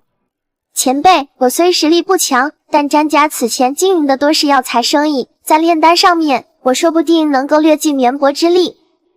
行，那座宫殿之中有些丹药我还没有分类，你便帮忙吧。另外将那些丹药所需的药材单独给我罗列出来，若是有药材不够的话，便让江湖下山去买。可恶，让他捷足先登了。江湖，你说说，是詹沐雪的烤鸡好吃，还是我做的烤鸡好吃？小青，不是虎哥说你和詹慕雪的烤鸡那都是一绝，不分高下，以后你们二人都是同门，何必要争个输赢出来呢？你要是不说的话，这烤鸡我就只有送给江淮吃了。我的烤鸡，惹不起，闪人！我突然记起，我家虎崽子还没有喂饭呢，先走了。前辈，有人在山脚求助。发生什么事了？叫的是三水镇的人，名字叫做王铁柱。你有何事？细细道来。俺们镇子总有些村民无缘无故就消失了，好几个村民的残尸被我们发现，那模样可真是凄惨，像是被人啃干净了一样，骨头上全是咬痕，大家都说是有妖怪作祟。后来俺们村长让我来请仙人除妖。既然你们三水镇有妖怪作祟，我天神宗不可能坐视不理。你们谁愿意出手解决三水镇的妖怪？我愿意下山，扬宗门之威。我也愿意下山，帮助三水镇的居民重获安宁。王铁柱，你暂且先回去，本尊随后就会派人前往三水镇帮你们驱逐妖怪。这宗门咋就这点人，还说派人，您也就4、5个人，愿意下山的还只有2个弱不禁风的女人，怪不得镇子那些老人都说天神宗已经不行了。是，仙师。免费送你1程。前辈，此次下山我一人足矣。我也可以。这2个小丫头头疼啊。我觉得师尊出面比较合适，此次的事虽然小，远远不用劳及师尊，但是关宗门名望，还望师尊能够亲自出手。江湖言之有理，本尊多年不问世事，本不想沾染过多的红尘因果，但事关宗门威望，那我也就随你们2人走一遭吧。你们2人收拾一番，与我一同前往三水镇。这次江湖夹击屁股，宗门领域无敌的他，竟然打算亲自下山除妖。此次下山主要还是为了试炼你们2人，为师不会过多出手。师尊何等人物，这些小事自然不用劳烦师尊出手。此次历练一定好好表现，不能让司徒卿抢了头筹。你们对此次三水镇除妖仪式怎么看？我看三水镇那一片的地图，附近有数座不大不小的宗门，在这种地方出了妖怪，我总觉得有些奇怪。世间最可怕的非妖非鬼，很多狠毒的事情都是人做出来的，最恐怖的东西乃是人心。师尊的意思是，这一次的除妖之事另有猫腻。为师所指并非此事。我们今晚便借宿于此处，如何？好。这不是关二爷吗？这里看起来像是某座宗门的旧址，难道也是穿越过来的？前辈，您是可夺天造化的人物，还需要向神灵祈福吗？入庙拜神乃是规矩，倒不是祈求什么，只是给他讲一声，借其宝地用一用。那若是他不答应呢？他还是答应为好。不愧是帝尊，就算面对神邸都没有任何的畏惧。关二爷，见谅见谅，在小迷妹面前装一下，你大人有大量。过来休息吧。确定他们歇脚的地方就是这。大哥，我盯了一晚上了，他们没离开。好，一会你第一个吃螃蟹。前辈来了。前辈，是人。我的眼睛好像看到了不该看的东西，这特么是啥玩意？什么鬼？特么的，文艺复兴吗？这难道是修仙潮流？是我见识短了吗？这是人吗？这算吗？我这是在做梦吧？什么妖魔鬼怪，什么美女画皮？大哥，看到没有？他们被我们的气势吓呆了。我们玉面四君子，人见人爱，花见花开，鸡见鸡爆炸，就是这么牛批，他们不吓傻才怪。诸位，深夜来访，是有何事叨扰？嘿嘿，大家同聚道观，这便是缘分了，尤其是能和2位仙子共处一室，岂不美哉？4个登徒子，不可能，诸位还是另寻他处吧。那好，就不要怪我们不客气了。老二在，那个小白脸，说的就是你，不要转头了。我们公平竞争，输了，这2个仙女就是我们的。放肆！大胆！真是个废物，把女人拿来当挡箭牌。我们玉面四兄弟不会对女人出手。受不了，你们4个杀马特，受死！这是啥？这是雷丹，又名蘑菇丹。不愧是前辈，渣都没了。他们没挂，好逃跑本事一流，休息一下，明天去镇上。天神山的仙师，你们终于来了。老朽今日之举或许有些唐突了，还望见谅。陆老爷子为何寻了那么多宗门，都没能将那只妖怪擒获？我们请动了周围知名的宗门，可惜他们都未能奏效，就连慈航道斋，可惜依旧没有什么的作用。因为那只妖怪，本镇已死了逾200人，事情不能再这么持续下去了，否则本镇将被他吃得干干净净啊！若是3位能够帮助我们诛杀妖怪，老朽愿意拿出1000灵石以表谢意。陆老爷子言重了，我们3人不是贪图灵石之人，必定会帮三水镇度过此次劫难。这妖怪的实力有些厉害啊，连邱洛阳出手都没能降服。你认识这人？邱洛阳统领的慈航道斋在此间占据头筹，此人天赋异禀，短短10-20年便到了4级中期，潜力很大，就连我父亲都曾赞扬过邱洛阳。这三水镇周围怎么会有这么多宗门？之前因为有天神宗在，所以小宗门很多。原来如此，那我们今天睡哪？今晚照旧。慈航，这里难道是慈航道斋的发源之地？慈航道斋在崛起前只是一个默默无名的小宗门，后来邱洛阳突然声名鹊起，带着宗门到了一处灵气充沛之地。他也算是个人物，经过昨日的事后，想必那些人不敢再轻易来犯，你们2人便好好歇息吧。谁？哎呦，诸位大侠饶命，俺不是坏人。你是何人？为何要深夜来此？小人陆九真没什么坏心思，只是来求助各位大侠的。陆九，你是三水镇的猎户陆九？对对对，小的正是那个陆九。可是你不是已经死了吗？小的命大，侥幸逃过一劫。过来，慢慢说。小人10来天前约了几个相熟的人一起进山打猎。这段时间如此不太平，你还敢进山？没办法啊，小的是猎户，若是不进山打猎，一家几口都没得饭吃了。村里其他几个老猎户家里也是这个情况，这才决定跟小的一起进山。原来如此，继续。我们返回的时候，俺去打水，等到小人打水回来，发现营地内的人全都死了，那叫一个惨啊！陆九大难不死，应该立刻回家报平安才对，说明这段时间他根本没有回镇子。可是镇子的人都以为他死了，是不能还是不敢？如果只是妖怪的话，断然不能让他这么胆怯。你肯定是看见了一些实力强大、足够让你畏惧的人。大侠真是料事如神，我看到是邱斋主吃了老金他们。邱斋主，你是说慈航道斋斋主邱洛阳？所以这就是你不敢回镇子的原因。对，俺有一种非常强烈的直觉，有人在大山里追杀我。各位大侠，求求你们救救我吧！陆九如今真的是走投无路了，否则的话我也不会来找几位大侠。这段时间你就先跟着我们吧。多谢大侠。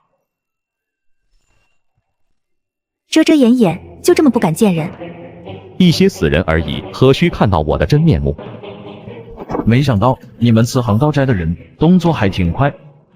什么慈航道斋？我不知你这话的意思，我只是为玉面四君子来报仇的而已。今夜你们都要死！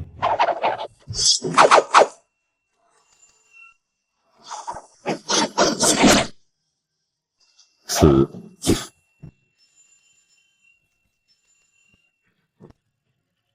既然你救他一命，那你就代替他先死吧。老子福禄多，随便攻击。有此等飞刀术，你果然是慈航道斋的人。知道又怎么样？你们又传不回去。停！真是好一门飞刀术！别动哦，否则后果自负。说吧，邱洛阳为什么要大肆的吞吃那些村民？我真不知道你在说些什么。我的耐心并不是那么好，你最好趁我还有兴趣听的时候，把我想知道的事情讲出来。我邱洛阳他。看来邱洛阳在他的体内下了蛊，只要他一泄露关于此事的消息，便会立刻身亡。你们先聊上吧。是，前辈。俺的第18感告诉我，俺只有待在这年轻人的身边，才能够活下来。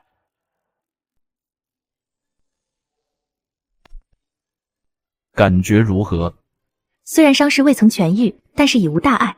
对了，前辈，你昨夜是如何控制那些飞刀的？这简直太不可思议了。等到你有了为师的修为，就知道了。靠符箓这些外物也不是长久之计。他娘的，除了宗门，我连战五渣都算不上。看来还是要尝试修炼。前辈，我们如今怎么做？要向其他宗门告发邱洛阳的行径吗？口说无凭，邱洛阳既然敢这么做，肯定有十足的把握。那如今怎么办？没有证据又怎么样？至少我们知道了谁是幕后黑手，那就已经足够了。听说了吗？此次三水镇的事情，并不是妖怪所为，乃是有人借妖怪之名行伤天害理之事。是魔宗之人吗？听说，我只是听说啊。这一次的吃人事件是邱洛阳做的，简直就是荒谬！邱斋主宅新人后，心系天下，真不知是谁传出这个消息，其心可诛。这是你的酬劳。大人，以后有这种事情尽管来找我。小人虽然实力不怎么样，不过做这些事情却是手到擒来。只不过大人为何要让小人散布关于邱洛阳的消息？好好拿着你的零食，不该问的别问。是，小人告退。前辈，为什么这样做？虽说人言可畏，三人成虎，我只需要这个消息传到所有人的耳朵中去。前辈，这样就有人去针对邱洛阳，是吧？算是说对了一半。消息传出去之后，我就不相信他不动手。师尊，这件事情似乎有些不妙。我也没有想到事情居然是这个样子，那些宗门肯定知道，所以四周的宗门才会禁止我们所散布的消息。邱某人还没有那么大的影响力，只是承蒙诸多道友的抬爱与信任，这才下令让宗门弟子少听些流言蜚语。完了，我陆九这辈子没做过什么伤天害理的事情啊！大腿赶快把他一脚踹飞！大腿干他！邱斋主好雅致，居然会来这小小的三水镇。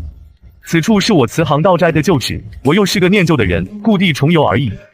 张环就是死在了此处吧？大腿，不要信他，猫哭耗子假慈悲。邱斋主还真是会假惺惺，明明是你杀了那人。这是有原因的，道友，大好时光，不如一起走走。好，前辈，不可。就一个小小的司机而已，有什么可怕的？我的18感告诉我，一会得跑路。道友，我想不通，以你的资质、身份与地位，为何要做这种事情？因为我体内有另外一个人格，我控制不住，你们快点走。什么意思？没什么意思。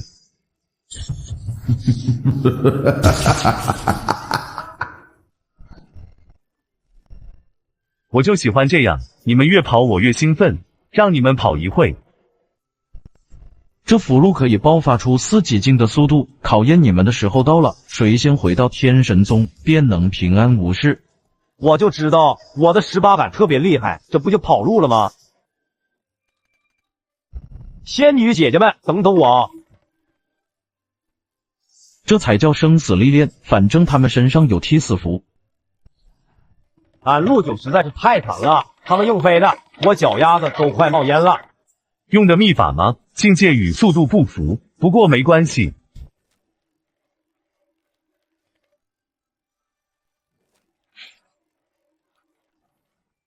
跑啊！你们再跑啊！有没有可能，我现在是无敌的？我承认，你的嘴巴确实无敌。那现在呢？帝尊，怎么可能？这个世界怎么会有帝尊？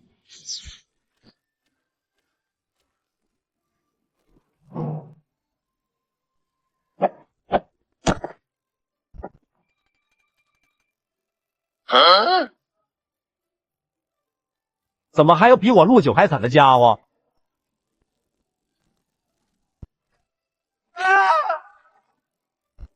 多谢前辈，我感觉到身体里的那一个意志已经消散了，不过就是脑袋有点重。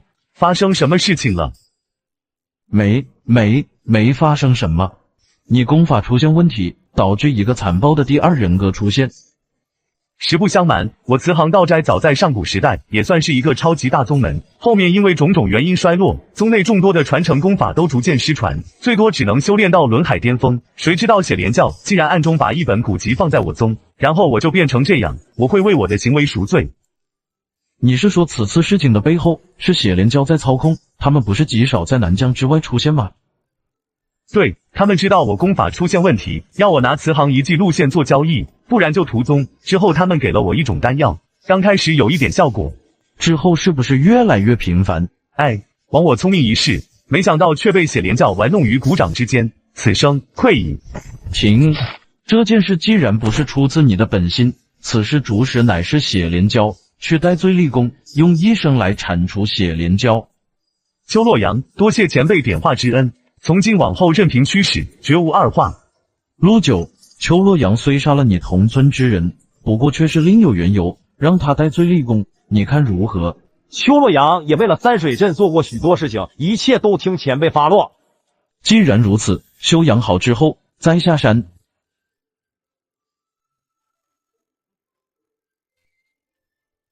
虽然在领域内不消耗体力，不过连日来的绘画依旧很消耗心力。虽然劳累了一些，但终究是完成了。差不多了。这么多雷弹应该跟小男孩和胖子有的一拼。前辈，看你脸色，心情不错，若不是因为功法的桎梏，恐怕此次心境转变就足以让你再次提升一个等级。大难不死已是托了前辈的福，哪里还敢奢求太多？好了，我知道我很帅。前辈好自恋啊，不过是真的帅。既然所有人都修养好了，那么我们便再次下山吧。此次三水镇的事情可还没有结束。这个师傅有多可怕？下山历练，带着诸多符箓和丹药，一波下去，大山都要夷为平地。那么慈航遗迹到底在何处？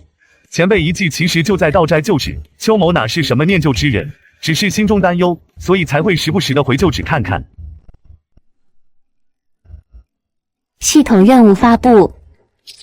破碎的慈航仙境碎片坠入了苍玉界中，成为了一片无人能入的禁区。拿到最为关键的仙境蜜月，进入仙境。任务期限300年，危险等级10品，完成奖励不灭天刀，未完成惩罚抹杀。原来这个系统还会发布任务，不过这个惩罚有点过了吧？检测到宿主在骂本系统记小本1次。任务2：天神宗实力弱，门下弟子稀少，宿主需要收下9位弟子，扩升宗门实力。任务期限3个月，危险等级1品，完成奖励，宿主修为提升至最弱弟子的境界，未完成惩罚，领域范围缩小1000米。系统，我爱死你了，我为我刚刚表示道歉。知道本系统的好了，哼。我们快点进去，早处理早回去。是，前辈。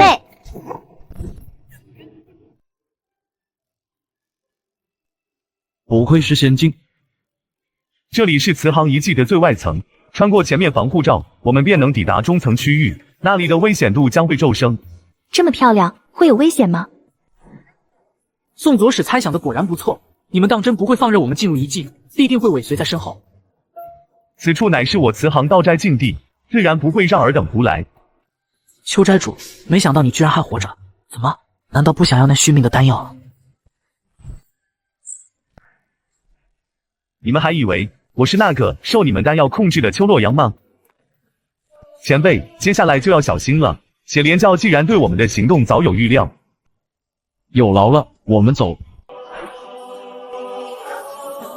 邱洛阳，你居然真活了下来！宋玉，今天不是你死就是你死。我当初本就对教内的做法很有意见，何必对你做这么多谋划？只需要杀了便可。奈何这是血莲使者下的命令，官大一级压死人了，正好送你一程吧。我杀邱洛阳，你们将其他人解决了，速度要快，切莫耽误我们的行动。是。我先杀了那个废物，再来帮助你们。废物，你全家都是废物。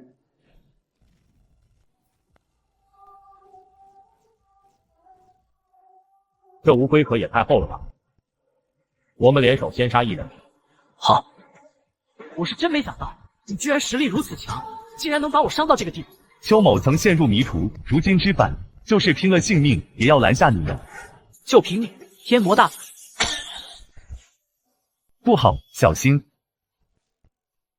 前辈，你们都给我死！爆！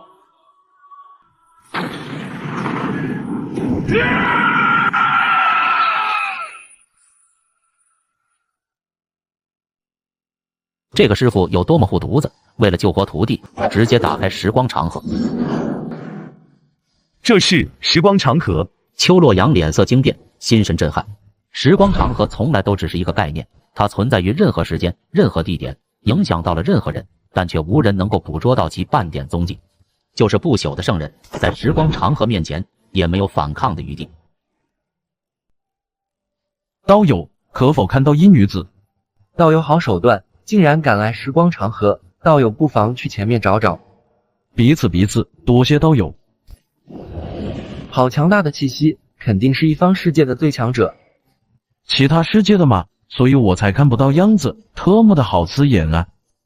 恭喜副主闪瞎其他世界穿越者的88K 精神眼，获得负面值9999999999999。哟，还有一笔意外收获，赶紧回去要紧，那个小吃货还在等呢。詹木雪还不醒来？这是前辈吗？前辈你在哪里？本尊要救人，谁也拦不住。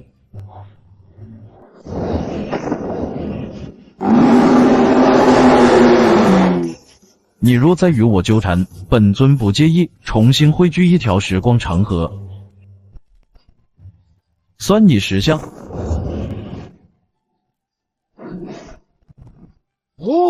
帝尊的实力，洛阳佩服。只是帝尊虽然抢回了魂魄，但这肉身恐怕……只要魂魄在，其他的事都不是事。本尊接下来便为他铸造一副不朽圣躯。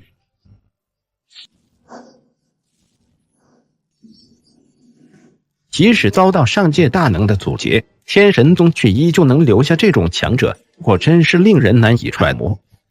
传令下去，我宗之人绝不可靠近天神山100里之地，违者驱出宗门。多谢师尊。他当然明白，自己能够死而复生，全都是因为帝尊。这具肉身乃是本尊为你特制，你的资质已经达到12品，现在的你一时间难以适应新的身体，操控起来会有些难度。我试试。师尊，我先熟悉熟悉，等我熟练了，天天给你老人家烤鸡吃，好快哦，我要控制不住了。其他的美食也可以的。果然傻人有傻福，不行，我要趁这一段时间跟前辈搞好关系。鉴于你们2人表现良好，本尊今日便正式收你们为徒。司徒卿，你一会通知詹木雪。是，师尊。简简单单一句话，却让司徒卿和詹木雪面容狂喜。现在已经有6个弟子了，还差3个。邱洛阳，这一次试炼中，本尊对你颇为满意，收你为弟子，你看如何？邱洛阳在听到他的话后，眼神出现了一阵浓浓的犹豫之色，脸色极为渴望。多谢前辈厚爱，只是我已有师承，且又是一门之主，身兼宗门复兴的重担，如此一来，更难以拜入前辈膝下。拒绝一个帝尊的邀请，邱洛阳感觉好似有一座大山压在自己身上，让他感到四肢无力，冷汗阵阵。既然如此，那本尊也就不勉强你了。本尊之前答应过要为你解决功法问题，就再留一段时间吧。从今往后，帝尊若有需要，但凭驱使，只要不对宗门有害，洛阳便是赴汤蹈火，也绝无二话。本尊不需要你为我做这么多，只需要进入慈航遗迹一次。想要完成第一个任务，显然要再去一次秘境。没问题，慈航道斋所探索的秘境图，我也可一并赠送给前辈。帝尊肯定不缺法宝，既然这样，自己不如顺水推舟，将路径图赠送给帝尊。处理完这一切事务后，众人各自散去。詹木雪则是忙着熟悉自己的新身体，他一旦达到魂肉彻底融合的地步，境界恐怕又要提升一些。而司徒卿，他抓住了詹木雪最近要熟悉肉身的机会，一日3次向才子递送烤鸡，极为殷勤。邱洛阳的功法解决的差不多了，这次研究又让我有些灵感，说不定能够创造出4级境的最强功法。那丫头真是的，我已经吃烤鸡吃到吐了，也不知道换花样。帝尊此举对洛阳来说几乎有着再造之恩，虽无缘投入帝尊门下，但洛阳今后将会视帝尊为师，待帝尊如父。回去吧，也不知道大弟子怎么样了，有没有遇到适合做我徒弟的人才？这个师傅终于想起了在山下历练的大弟子。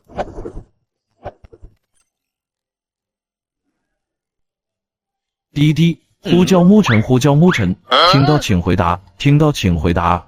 师尊啊，徒儿现在被包围了，看到没？话说，师尊你怎么联系到我的？那当然是修仙牌小灵通了，你师尊我随随便便就能搞一个。小灵通那是啥？师尊，我现在打仗呢，回头再滴滴啊。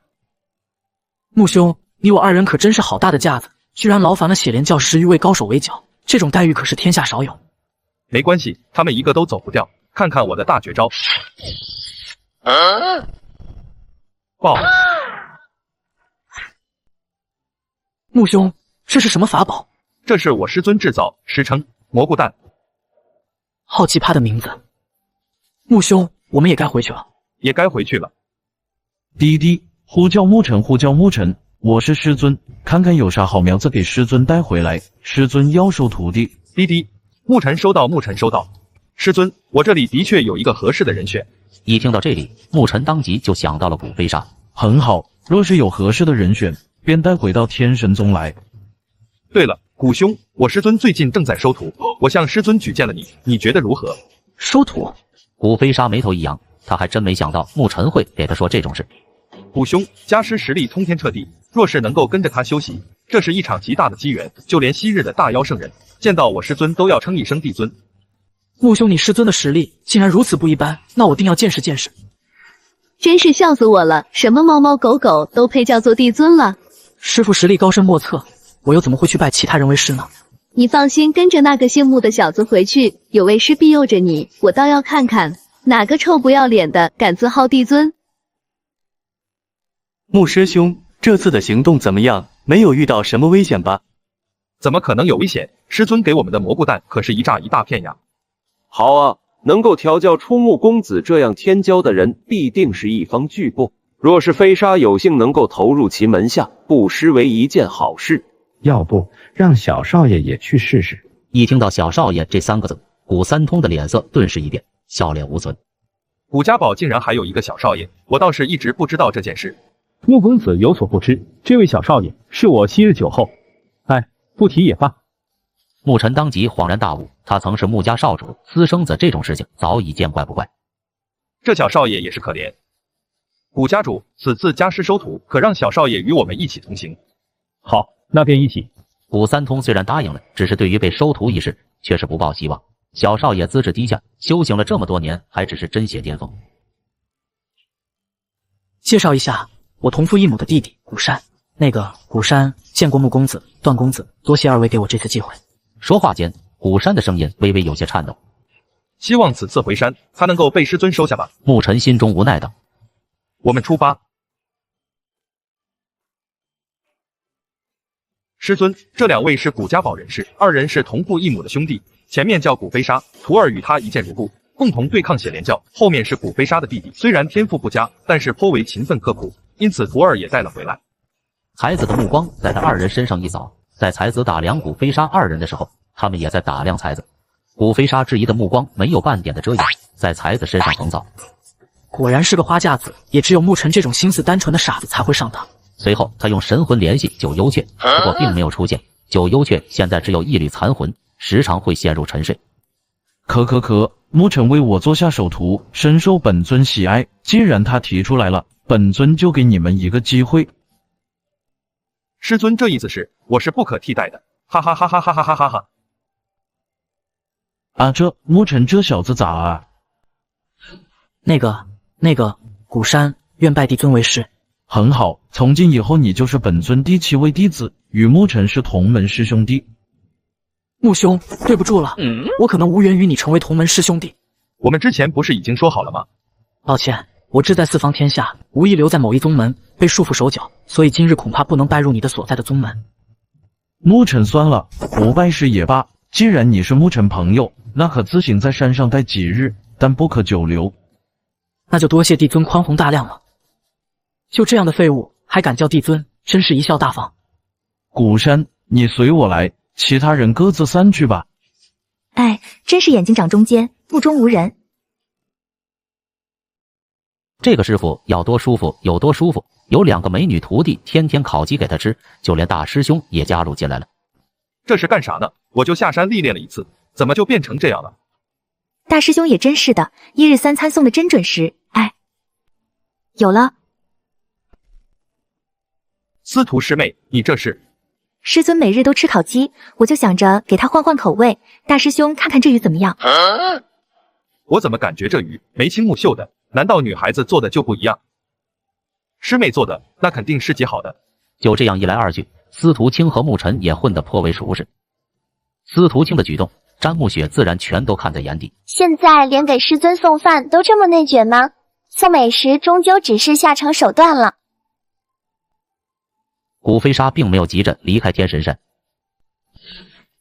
师父都曾赞誉过我气运逆天，乃是身具福缘之人。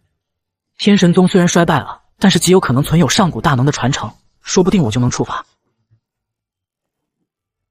好浓烈的妖气，比我师父还强大一些。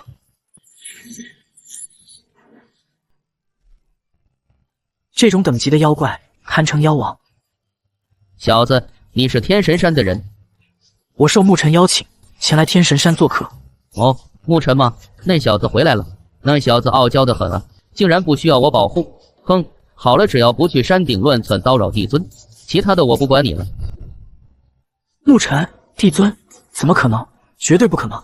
古飞沙只觉得脑袋里像是有一团乱麻，听这头恐怖蛟龙话里的意思，他似乎和沐尘才子等人关系不简。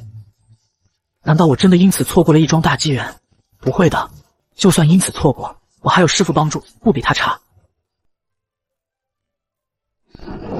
江淮，江淮，大师兄回来了。大师兄可是天天烤鸡给师傅吃，那味道可是一绝啊！我们赶快回去吧。好。那是化形妖兽，难道真的是帝尊？再去山顶瞧一眼。古飞沙有些不信邪的道：“师尊，今日天儿给师尊准备了鱼，师尊吃鸡肯定吃腻了。”呜呜呜呜！终于有徒儿发现了。这鱼有点漂亮啊，能吃吗？不错不错，你们都有心了。师尊，前日你让我炼制的坐忘丹，我已炼好，是直接交给古沙吗？好机会。师尊现在有事处理，你们自己解决。可恶的詹沐雪，偏偏这个时候肯定是诚心的。让你们卷，让你们卷，我卷死你们！这么快？不错不错，直接给他变尸。接下来你就再辛苦一些，炼制一点清玄破障丹和虚灵丹，材料殿堂里都有。如果短缺的话，就让段泽雄去采购。想当初我好歹是一宗之主，现在怎么就变成一个跑腿的了？古山，你过来一下。多谢师姐，我以后一定会努力。嘿嘿嘿嘿嘿嘿，我也是能帮师尊的，谁卷得过我？嘿嘿嘿。詹沐雪最近要炼制丹药，耽误了修炼时间，那我就全神贯注的修炼，比他提前突破。还是人多好啊，哪里像我跟老头子那5年，就只能天天听鸡叫，哎。大师兄，我来了。你居然到了真福界！古山卡在真血巅峰多少年了？九幽却曾下过定论，没有太大的机缘的话，古山一辈子也就只有这点成就了。师尊传了我一道法门，我修炼之后便突破了真血巅峰。难道我真的错过了一位隐世大能？古飞沙的心中不再像之前那么坚定。师父一直没有理会我，要不我先去拜师。先拜师，等到之后九幽却醒了，再由他决定自己究竟是去是留。有九幽却庇护自己，难道还能留下自己不成？看来你是来向我们辞行了。飞沙受穆兄邀请前来天神山拜师求艺，奈何自身桀骜。这几日时间里，飞沙夜不能寐。自己首先是违背了朋友之间的信任，再是对帝尊态度傲慢，实乃大罪。飞沙思前想后，决定再次向帝尊拜师。这一次乃是由心而发，情真意切，还望帝尊能够不计前嫌，收下飞沙。既然你态度诚恳，本尊愿意再收徒一次。飞沙，多谢师尊。你可不要误会，我没说收你为徒。古飞沙抬起头来，双眼十分不解地盯着才子。我愿意收的是你体内那位，你要是能学他一样，一进入宗门就安安静静的，说不定我还真愿意给你一个机会。帝尊，我不知道你在说些什么。没说什么。九幽雀拜见帝尊。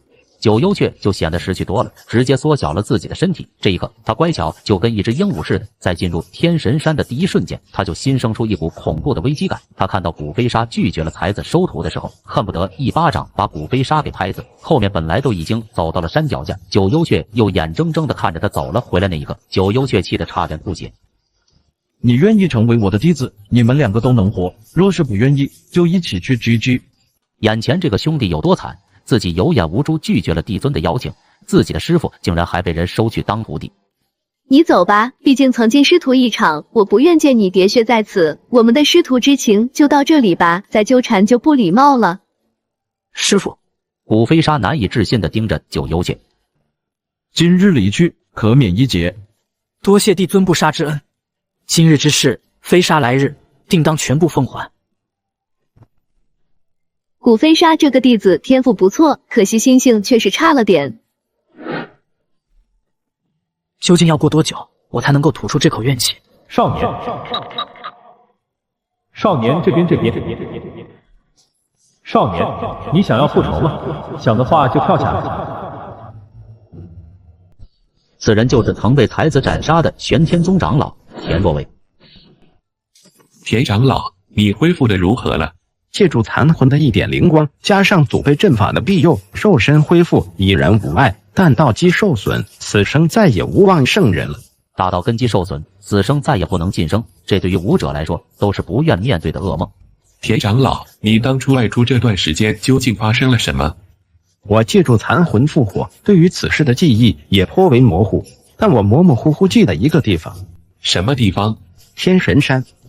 天神山？不可能，现在天神山就是一个破宗门，怎么可能？此事似乎有些蹊跷。哪有什么蹊跷不蹊跷？狗长老、神长老，此次要麻烦你们二人走一趟天神山了。凡是天神宗弟子，皆为罪人，全都带回本宗受审，逆乱者杀。是宗主。事情发展到这个地步，有没有得罪已经由不得别人了呢？玄天宗想要的是威严，是颜面。宗主早就不满足于屈居南荒州了，恐怕此次动手也是为了给天下百宗发出一个讯号。既然宗主有令，那么你我二人就走一趟天神宗吧。田长老，你也与我等一起吧。才子还不知道田若薇已经复活的消息，并且即将迎来玄天宗快递大礼包一份。这两个小丫头内卷真厉害，竟然卷出来一套房子。还有这九幽雀，乌黑麻漆的不好看，把九幽雀变成鹦鹉吧，嘿嘿嘿。帝尊，您肯定知道，我如今想要恢复，除了需要大量能够滋补神魂的宝物外，还需要一具相契合的肉身。九幽却眼睛巴巴地望着才子。哦，滋补神魂的宝物，我上哪儿找去？能和九幽雀相契合的肉身，那起码也得是圣人级别的大妖尸身。我总不能把僵化龙宰了，然后交给九幽雀吧？师尊，太虚宗宗主黄战求见。太虚宗是什么东西？太虚宗不是东西。不对，太虚宗乃是南荒州大宗，在所有宗门中排名第18。才子闻言后，眼色中的疑惑更加浓烈了。既然太虚宗的实力如此之强，那还来找他做什么？走，看看去。太虚宗黄战见过江宗主，居然毫无灵力，或许有其他突出的能力吧。黄宗主今日找我何事？这黄战的态度未免也太过奇怪了吧？以往来到天神山的人，哪一个见到了自己不得嘲讽两句？不知道江宗主是否知晓，其实太虚宗和天神宗颇有渊源。啊，这该死的老头子，啥都不跟我说。太虚宗开宗祖师乃是天神宗弃徒，说起来两宗渊源颇深，可以说同为一根。黄宗主，今天恐怕不应该只是来聊这些陈年旧事的吧？盼望江宗主能够念在两宗渊源上，救我太虚宗一次。黄宗主说笑了，我这天神宗你应该也看见了，就这么些人，我虽说身为宗主，不过却没有半点实力。对于黄宗主所说的帮忙，我实在是有心无力啊。我绝不相信能够担任天神宗宗主的人物会如此简单，还望江宗主能够帮助我宗度过这一劫。黄战从今日起愿意任由江宗主差遣驱使。那黄宗主，你先说说到底怎么了？我家圣人老祖作化，没有了圣人的庇佑，四周都是虎视眈眈。所以你打算让我帮忙庇护太虚宗？对，太虚宗每年会拿出宗内收入的2/10，供奉天神宗，防内宝物、材料任由江宗主挑选使用。一个宗门的2成，就我们这几个人用，那得多土豪啊！江宗主不够的话，那就4成。除了我刚才所说的，我再拿出一份完整的圣人传承秘境的地图。这是铁憨憨吧？怎么自己加价了？除此之外，你太虚宗全宗迁往天神山，期满1年后方可返回原宗门。这宗旨的选择都是头等大事，虽然黄战心中极为不愿，但是和宗门存亡相比，孰轻孰重他还是分得清的。好，一言为定。不是我不想出去我一介凡人，怎么可能庇护啊？这些强悍势力在此集结，只因为太虚老祖作画。消息无误吧？当然无误，这个消息乃是风云门主亲自说的，否则的话，你又岂会在此处集结？拜见郭门主。见过李轩，见过郭门主。诸位，那个姓狄的老头子已经作画了，消息无误，我们的狂欢开始了。好，我派早已做好了准备，只等郭门主一声令下，便覆灭太虚宗。郭门主，我得到消息，黄战去了天神山一趟，这件事您怎么看？或许黄战只是想在临死之前再看一眼他们太虚宗的发源地吧。天神山插手的话，顺手将他们也给灭了呗。各位太虚宗见。这个宗门因为老祖作画，没有了庇护，竟然打算集体跑路。看这架势，是打算和他们死拼到底啊！得找个时间跑路了。我就赞同宗主的做法，把所有人召集在一起，依靠护宗大阵，死战一定要让他们看看，我太虚宗绝不是任人宰割的。啊，死战怎么可能？虽然我肌肉发达，但是脑子还是很聪明。我当初为啥投票给他？应该是老糊涂了。此次我去了一趟天神山，莫非天神山答应庇护我等？不错，只要我们能够举宗迁往天神山，那位便能保我们周全。弃宗旨而不顾，岂非愧对先辈？若是可以，我也不愿带着弟子们远走他乡。只是如今时局紧迫，我们别无他法，而且我们只需要在天神山待满1年，便可自行离去。现在开始，将宗门能够带走的东西全部带走。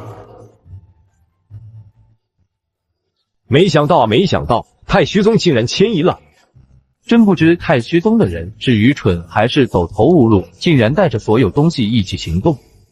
那种大型法阵消耗的灵石量太大，只适合做短距离周转，无法进行跨州飞行，最多10万里灵石就消耗一空了。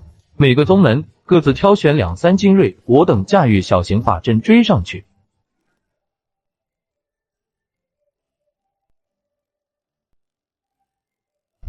这就是我们太虚宗的祖地吗？唐长老、张长老，你们负责安置弟子天神山上，除了封地，其余地方皆可挑选。陈长老，你带几个长老随我前往封地面见帝尊。诸多长老从黄战口中听到帝尊2字，脸色都是一惊。他们太虚宗似乎傍上了一条了不得的大腿。黄战携宗门长老求见帝尊。进来吧。这个年轻人是帝尊？怎么可能？你们一大早来找本尊是有何事？太虚宗所有人已经搬至天神山，虽然突然到访会叨扰帝尊休息，但黄某想着既然抵达，于情于理都该通报帝尊一声。这片刻之间，陈长老等人脸上的激动便荡然无存，脸色雪白。此事你与段泽雄统筹便是，不用告知我了，出去吧。是。太虚宗他是真的要灭绝了吗？长老们眼神黯然地看着一脸喜悦的黄战。诸位长老，你们怎么了？宗主果然是肌肉发达，脑子聪明。有一个二愣子做宗主是什么样的体验？天神山上的人都给我滚出来！难道已经追上来了？郭寻风他们追来了就打，怕他们？怎么会是玄天宗的长老？玄天宗3字好像一块万钧的大石一样压在众人心上，让他们喘不过来气。玄天宗乃是南荒州无可争议的第一宗门。好吧，一个已经衰败了的天神宗，竟然会有这么多的画龙强者在此。来，老秃驴，帝尊在此，尔等岂敢放肆？啥？大帅哥叫的都不好意思，请你们开席。前辈，他小时候脑袋被驴踢了，不对是被门夹了，还请前辈不要介意。啥？你们全部要开席？没问题，你们好好躺板板，我帮你们吃。你个头脑简单四肢发达的家伙，我当初怎么会选你做宗主？被你害死了。你可以说我四肢发达，但不能说我头脑简单，我聪明正。或许这就是命数吧。郭门主，我们还过去吗？就算我让你去，你有胆子去吗？这当然是不敢。没想到玄天宗居然也会掺和这件事情。依我来看，玄天宗并非是冲着太虚宗去的，明显是冲着天神山去的。而且以玄天宗的殷实家底，他们看不起太虚宗这点东西。那我们就等到狗乐等人离去，再前往天神山。众人纷纷点头答应。老夫先杀了你等，再将昔日的真凶给揪出来。哟，这不是跟我抢徒弟的那个小矮子吗？还带了2个小矮子过来，家里是不是还有4个小矮子，简称7个小矮人？看，帝尊出手了，我就说我很聪明，胡子长见识短的老头。可恶，让他装到了，不过宗门没事就好。敢在我等面前装神弄鬼，找死吗？是他，是他，杀我的人就是他。啧，我还以为是拿陀转世，原来是保全了残魂灵光，在不断的滋补神魂，拿无数天才地宝来重新铸造肉身，浪费啊！知晓我宗秘术，那就去见阎王吧。大日焚天，大日焚天加强版。都看看，这可是狗长老的成名绝技，大日焚天一般人可没机会见到。可是，为啥我觉得不厉害啊？卧槽，牛批！好东西啊，这玩意要是交给牧尘他们拿来烤鸡，岂不是省时省力？这种好东西还是由本尊替你保管吧，免得被别人夺了去。这么多年还没有人敢打老夫法宝的主意。多谢增散。狗长老稍安勿躁，我帮你夺回宝物。这应该是神长老的手段吧？沈长老不愧是神台境大能，所造成的声势竟然恐怖如斯。小子，交出法宝，饶你一命。哦，是吗？跑？怎么回事？动不了了。在我的领域还想跑？不可能。哟，还留了一手。狗乐，既然你本事逃脱，那就替本尊带句话，来日本尊必定亲自登门玄天宗。幸好我留了一手。诸位，看来沈长老他们已经处理完了，接下来便轮到我们了。风云门郭群峰求见沈长老，声音滚如洪流，响彻在山中。诸位，恐怕你们要败兴而归了，此处没有什么沈长老。黄战，你倒是挺幸运，竟然没死在狗长老他们手中。有没有一种可能？我是说可能啊，他们已经去西天了。难道真的有所谓的帝尊？若想拜见帝尊，便随我登山。既然来到了天神山脚下，那我们就去拜见黄宗主口中所说的帝尊。就这，一点灵气都没有，还叫帝尊，不怕笑掉大牙？在帝尊面前还敢胡言乱语？郭群峰拜见帝尊。如果不是旁边的烈阳伞，自己怕不是高低也得整2句，还好自己眼尖，还算有点见识，自己救了自己呀。还是我黄战聪明啊，这大腿抱得好啊。今日各位齐至天神山是有何事？那这我总不能说是来捡便宜的吧？帝尊，你帅气的脸蛋闪到我了，所以来膜拜大佬。我真机智。行了，你们的意图也就不说了，本尊心知肚明，并不会因此追究你们。但是，你们来此地，不外乎是为了太虚宗那点东西。这件事就接过不提了。帝尊英明，本尊有一个提议，本尊将于天神山举办天才战，而此次比试的奖励便是进入圣人传承地的名额。孩子一句话，令他们瞳孔一缩。他们之所以分瓜太虚宗，还不是为了圣人传承地的信息。帝尊威武霸气，这等气度我等望尘莫及啊！我等举双手双脚赞同。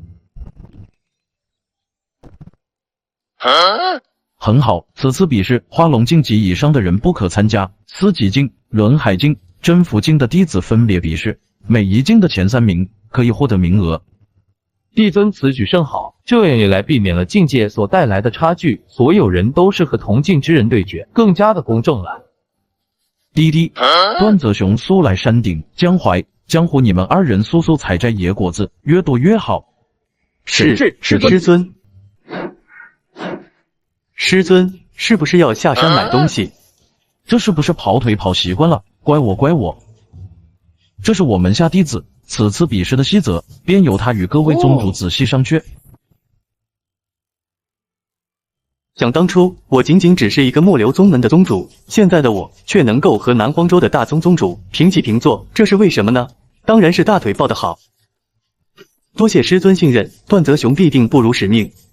放手去做就是了，有为师给你撑腰。才子传音道。不过你一定得记住，咱们宗门小家小户的，做事情得有规划，各项开支都得提前做预算。当然，要是各大宗门能自愿资助一点，那是最好不过了。这个的我懂，搜刮油水，劫富济贫，这个我特别在行。诸位宗主，本人段泽雄，帝尊座下4弟子，此次共事要多多仰仗诸位了。哪里，那我们就先回去准备了。那便不留各位了。这一次举办宗门战，我要是不能让天神宗灵石储备翻上几倍，我就不姓段。江淮，他们怎么还不下来？急什么急？我们一会把这些东西说得高大上些，他们好意思白白收吗？各位宗主，这是师尊让我们带的特产，都是从大妖洞府里面淘来的，都是灵果，多吃对修炼特别好。江湖，你说的真离谱，下次可以再多说点。那就替我们多谢帝尊了。郭寻风手中接过果子后，他们望着笑眯眯的江湖，心里像是吃了屎一样难受。帝尊赠礼，他们赶不回礼；帝尊可以送这些野果子，他们可不能拿普通的东西回赠。江湖干得漂亮，你们一会就把我的藏宝阁整理一下，这一次估计要装的东西不少。是师尊。杨广、邹破云，你们2人，一个是我宗4级境中的最强者，一个号称轮海无敌手。宗主，什么事情由我杨广就可以了。好，有志气，我带着你们去往天神山，参加一个极为重要的比试。你们不需要有太多疑惑，但你们必须记住一点，你们必须稳稳地占据第一，夺得名额。这次可是你们2个的大机缘，能不能把握住就看你们自己了。类似这样的场景，不仅仅是在风云门中发生，在其他宗门中同样也在上演。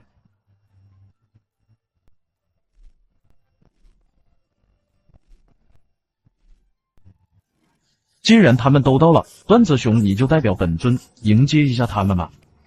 可，记住啊，要是礼数不到的，暂时就别上山了。嘿，师尊弟子明白。段某来迟了，还望各位恕罪啊！诸位快随我到山上去坐，不然岂不是怠慢了各位？老狐狸啊，不给东西怕不是上不去山啊！这是我数十年前于南海偶得的万年血珊瑚，乃是制作高阶法器的珍稀材料。不过这种好东西落到我手里，那是明珠蒙尘，只有在帝尊的手里才能发挥它的最大作用。这怎么好意思？这嘴上说着不要，但是身体倒是很诚实啊。来，里面请。还有我这万灵壶有能够蕴养丹药的奇效，将丹药放入其中，其品级能够缓缓提升。我金龙山庄底蕴单薄，虽没什么能拿得出手的礼物，但本庄就是灵石多，各送一条矿脉，以表对帝尊崇敬之心。段兄，这是我剑窟至宝，玄冥剑一份，100年才能偶得一丝，若能将其吸收，一身剑意将能大增。诸位真是厚礼啊，真是令我始料未及。那我就代师尊谢过各位美意。来，都上山。段泽雄与众位宗主商议了大半日的时间，才将各种细则敲定完善。随后他又和郭寻风等人大摆筵席，推杯换盏，一口一个兄弟，好似真的情同手足，相见恨晚。这宗门值都这么高了，不知道5级系统有什么功能？师尊，这些便是此次比试的章程了，您过目一下，需要您开口才能最终确定。可以 nice。还有什么事？倒也不是什么大事，我暗中了解一番，这些宗门之间的恩怨情仇可不少。在山上，他们碍于您的威势，不敢造次；可到了山下，我怕他们有小动作。好了好了，他们的事情本尊不想知道，你做了大量的准备，这一点本尊很欣赏。但我只想问你一个问题，他们的礼都收了吗？收了的。那不就得了？只要礼到了咱兜里，他们打生打死那是他们自己的事。还有啊，我们山上的小动物、花草树木什么的都会疼呀。这我咋没有想起来？破坏天神山财产，当罚。弟子多谢师尊教诲，弟子这就去暗中观察。这种事情还得是段子雄啊。就是你小子把我女神给搞大了吧？我们两个是两情相悦，关你小子什么事？怎么可能？一定是你使用什么东西看拳。看什么看？没看到我们在打架吗？大佬，我们这是私人恩怨，不关天神宗的事情吧？你们打架我管不着，但是你们刚刚把我天神山的一只蚊子给打飞灰湮灭了。他一直兢兢业业，没做过什么伤天害理的事情啊。那大佬，你说怎么办？他家人还在等着他回去呢，好残忍啊！大佬，我们愿意赔偿。他是一家人的精神损失费、吃席费、养老费。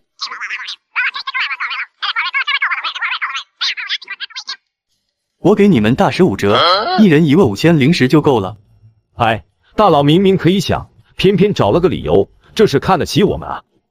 当然你们也可以不给，比赛吗？就没有你们什么事情了。比赛可是关系到圣人传承，这可是他们几辈子都得不到的机缘，怎么可以就这么轻易放弃？大佬，这里面是15000零食，大佬还有我的。都去通知一下门下弟子，比赛期间私人恩怨就先放在一边，圣人传承比较重要。俺也觉得是。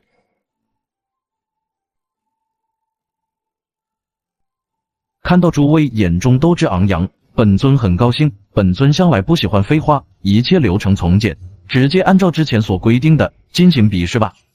帝尊，按照我们的计划，应该是5组进行淘汰筛选，这里怕是有些施展不开。师尊，原本流程是让他们上来拜见你，而后再到下方平原进行比试。那就不必了，就在这天神山顶比试吧。才子淡然地伸出了一手，场景瞬间变化。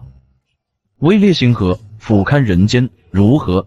这一句话拉回了众人的思绪。今日孟某有幸能够稳参加这样一次比试，此生无憾啊！位居星河，这是仙人才有的待遇，我何德何能？今日才算是见识到了帝尊手段。即使神州陆沉又有何妨？不过倾覆之后再教主。求帝尊收我为徒。柳初然，求帝尊收我为徒。初然，回来，不要冒犯帝尊。哼，小丫头片子倒是想得美，一句话就想让师尊收徒。你倒是勇气可嘉，不过想要本尊收徒，可没有那么容易。还望帝尊饶恕小女冒犯。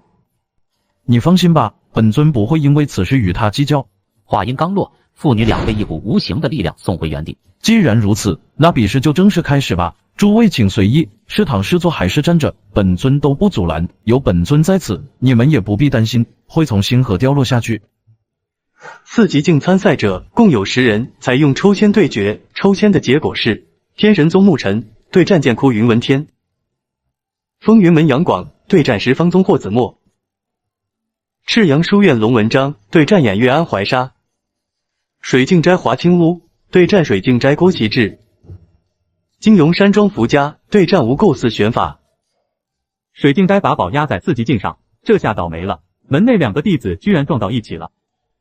4级竞天交战正式开始。剑窟云文天向帝尊首徒讨教，讨教严重了，切磋而已。好剑法，不愧是我的对手。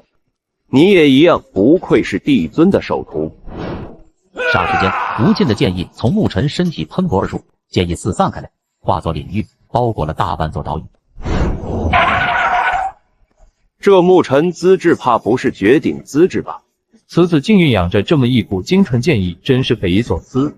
众所周知，剑道一途无非是剑术与剑意2座高山，谁能登顶其中一座，便是剑的王者。我便要看一看究竟是我剑术略胜一筹，还是你剑艺棋高一招？得罪了，多谢指教。以往都是我们小瞧了天神宗，仅凭此子，未来可期。云文天和牧尘战斗结束的时候，另外3场战斗也结束了，如今只剩下了杨广和霍子墨对战。无趣，送你上路吧。郭门主，你的弟子真是不错，下手居然如此狠辣。擂台之上，全凭本事，各安天命，这是我们之前便说好的。若是以后生死对战，你徒弟死在了别人手中，你还要去谴责对方不成？就你是方宗的人不能死。擂台之上，生死自负。不过既然是在天神山比试，那么就算是十殿阎罗亲至，也别想从本尊手中邀人。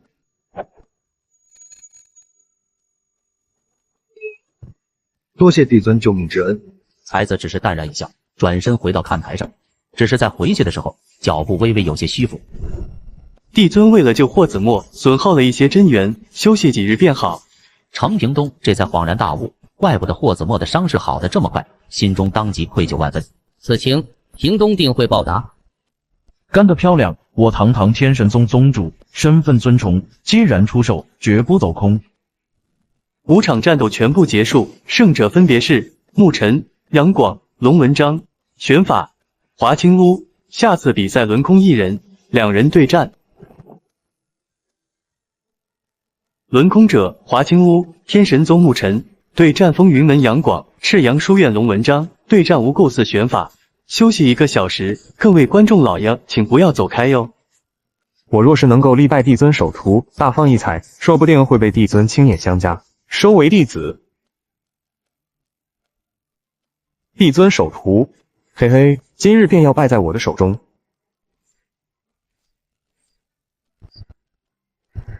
真是密不透风啊！倒是聪明，知道牧尘的剑意领域是个不大不小的麻烦，便利用狂沙龙卷来破坏剑意领域的完整性，减少对自己的压制。既然你要撕，那我便主动散去。绝不可能！我4级巅峰境界，铜镜之内无人是我敌手，我绝对不可能败。卑鄙无耻！使用丹药又如何？我就不信你们没有给自己门中的弟子准备什么手段。这些章程可是大家一起制定的。本来不想用这个特大号蘑菇蛋的，哎，谁让你吃药的？看来此次郭门主你要失望了。帝尊首徒果然不一般呐！你们都看清楚没有？什么才是真正的天之骄子？今后还敢懈怠吗？不可能，假的假的，他一定要死，一定！自食恶果。龙文章和华清屋的比试结果如何？我下一个对手是谁？师兄龙文章输了，龙文章把他肚子里的墨水都给掏空了，可惜还是不能奈何华清屋，最后无奈认输。听说他退场的时候脸色相当的难看，这些读书人就是好面子。天色已晚，诸位观战一天也乏了，我看不如将4级轮海征服3境的魁首之比放到最后举行，如何？正好3场对决作为重头戏，我觉得可以。那好，便各自歇息吧。大家好，我是天道，我太难了，有一个挂壁抢夺我天道气运，我就不说了。这么现在还有一个想直接干掉我。这些连教成是不足败事有余，害得我穿越世界保护瓶的时候，修为直接掉到了真血境，还被天道发现了，得加快进度提神修为了。去吞噬所有一切能吞噬的东西，不要给天道反抗的机会。是。我倒是要看看你反应快，还是我吞噬快。我怎么会打喷嚏？是哪个小瘪犊子在骂我？道友在下有要事商量，请道友移步空中。这是天道，他来干什么？难道是上次我为了给牧尘提神自知抢夺的天道气运找上门了？怕什么？我有无敌领域，天道来了也对我没有办法，对吧？系统宿主，我这是概念系统，你理解的不错哦。那就先亮一亮天道。宿主，你是真的狗。这挂壁难道猜到我来是干什么的吗？还不出来？那是不是天道化身？好像是天道化身。这天道好像在等什么人，不会是帝尊吧？我觉得是我们这里也只有帝尊够资格。可恶的挂壁，这世界上怎么会有这种人？我堂堂天道从来没有受过这等委屈。你刚刚说可恶的什么？没，我说你人见人爱，花见花开的才子大人。我不就抢夺你一点气运吗？有必要这样找上门算账吗？不，您误会了，这个都是小事。您知道天魔吗？天魔那是什么东西？他们不是东西。对，他们不是东西，但是他们专门以天道本源为原料，然后突破自身。那你来找我是为了消灭天魔对吧？对。可是这我也下不了山，我的弟子他们现在又那么弱，帮不到你什么事情啊。薅羊毛啊，还是天道的羊毛，这可不经常见啊，兄弟们。我懂，天魔现在还没有起来，只需要你召集那些正在比试的宗门一起，就有很大机会消灭。这个吗？哎，看来今天要准备大出血了。师尊一笑，天道也逃不了被敲诈勒索的命运。不会吧？那可是天道，怎么可能？帝尊那么神秘，说不定就有可能。等帝尊回来不就知道了。那下次提升资质给您走后台。那我要50个名额。咋不去抢？最多10个。这不是在抢吗？40个、15个、30、20，不能再多了。好，就这么说定了。行动要快啊，天魔提升境界很快的。知道了，您老人家回去吧，我去不数了。这些量有点大啊。你们在看什么呢？师尊，天道的羊毛多吧？好家伙，现在都不找借口了，这么直接的吗？一个好消息和一个坏消息。好消息是我有20个直接给你们升到12品资质，坏消息是我们的世界遭到天魔入侵。天魔？那是什么？这个世界要毁灭了吗？这倒没有，由于种种原因，这个天魔才真邪精，所以我要你们团结起来，一起消灭天魔。这次圣人秘境，你们挑门下优秀弟子一起去，没有限制，表现良好的5个人，本尊帮他们提升到12品，剩下的都是我天神宗弟子的名额。帝尊，我们也可以进去吗？12品资质呢？可以，但资质只有弟子可以获得。没想到有生之年还可以进入圣人秘境，或许还可以突破圣人。行了，都返回下山去吧，3日之后前往圣人传承之地。师傅，我们的山庄被人灭了。什么？你确定？确定，一股来历不明的势力。帝尊容我回去一趟，3天之后必定回来。好，你们都回去让宗门加强警戒，把天魔的事情说出去，一些奇奇怪怪的人直接囚禁，这是全天下的事，你们应该知晓事情的严重性。师尊，天魔真的有那么可怕吗？不过没关系，有师尊在，天塌了有高个子顶着。我只能守护这1亩3分地，其他的就尽我最大可能吧。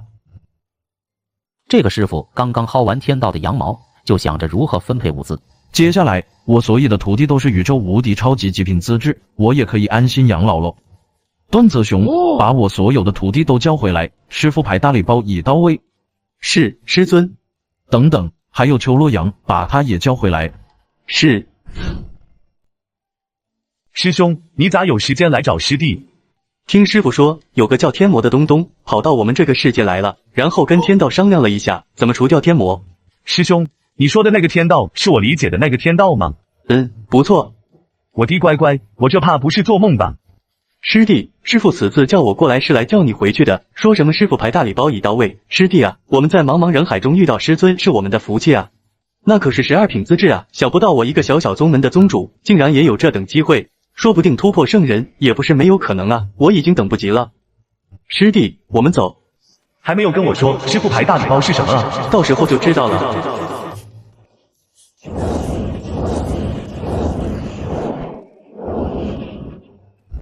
还不够，还吞噬一个势力，远远不够。天道他肯定有所行动，必须再加快速度。师尊，是不是要开宴会庆祝大师兄完胜呢？吃，就知道吃，是不是好久没有检查你肉体了？江湖，你过来。师尊可不可以轻一点？这怕不是江湖地999次挨打了吧？师尊肯定是有手感了，不然怎么每次的借口都一样？哎，又要出去躲几天了，不能被家里的母老虎发现了，不然又要笑话好几天了。做虎太不容易了。好了，人来齐了。这是天道老爷子无偿给我们的12品资质丹，没有任何副作用，你们可以放心使用。此时，众人心里有1万只草泥马飞奔而过，他们感觉像是做梦一样。传说中的极品资质，现在就感觉像是吃豆子那么简单。师尊，大师兄呢？大师兄还没有来呢。你家大师兄为啥那么厉害？因为他的资质早就12品了。好了，你们赶紧吸收了，接下来还有极其艰难的任务等着你们呢。幸亏我当初选择解散宗门，不然到死都到不了化龙境。12品资质突破境界，不是跟喝水一样吗？可恶，这难道真的是天魔干的？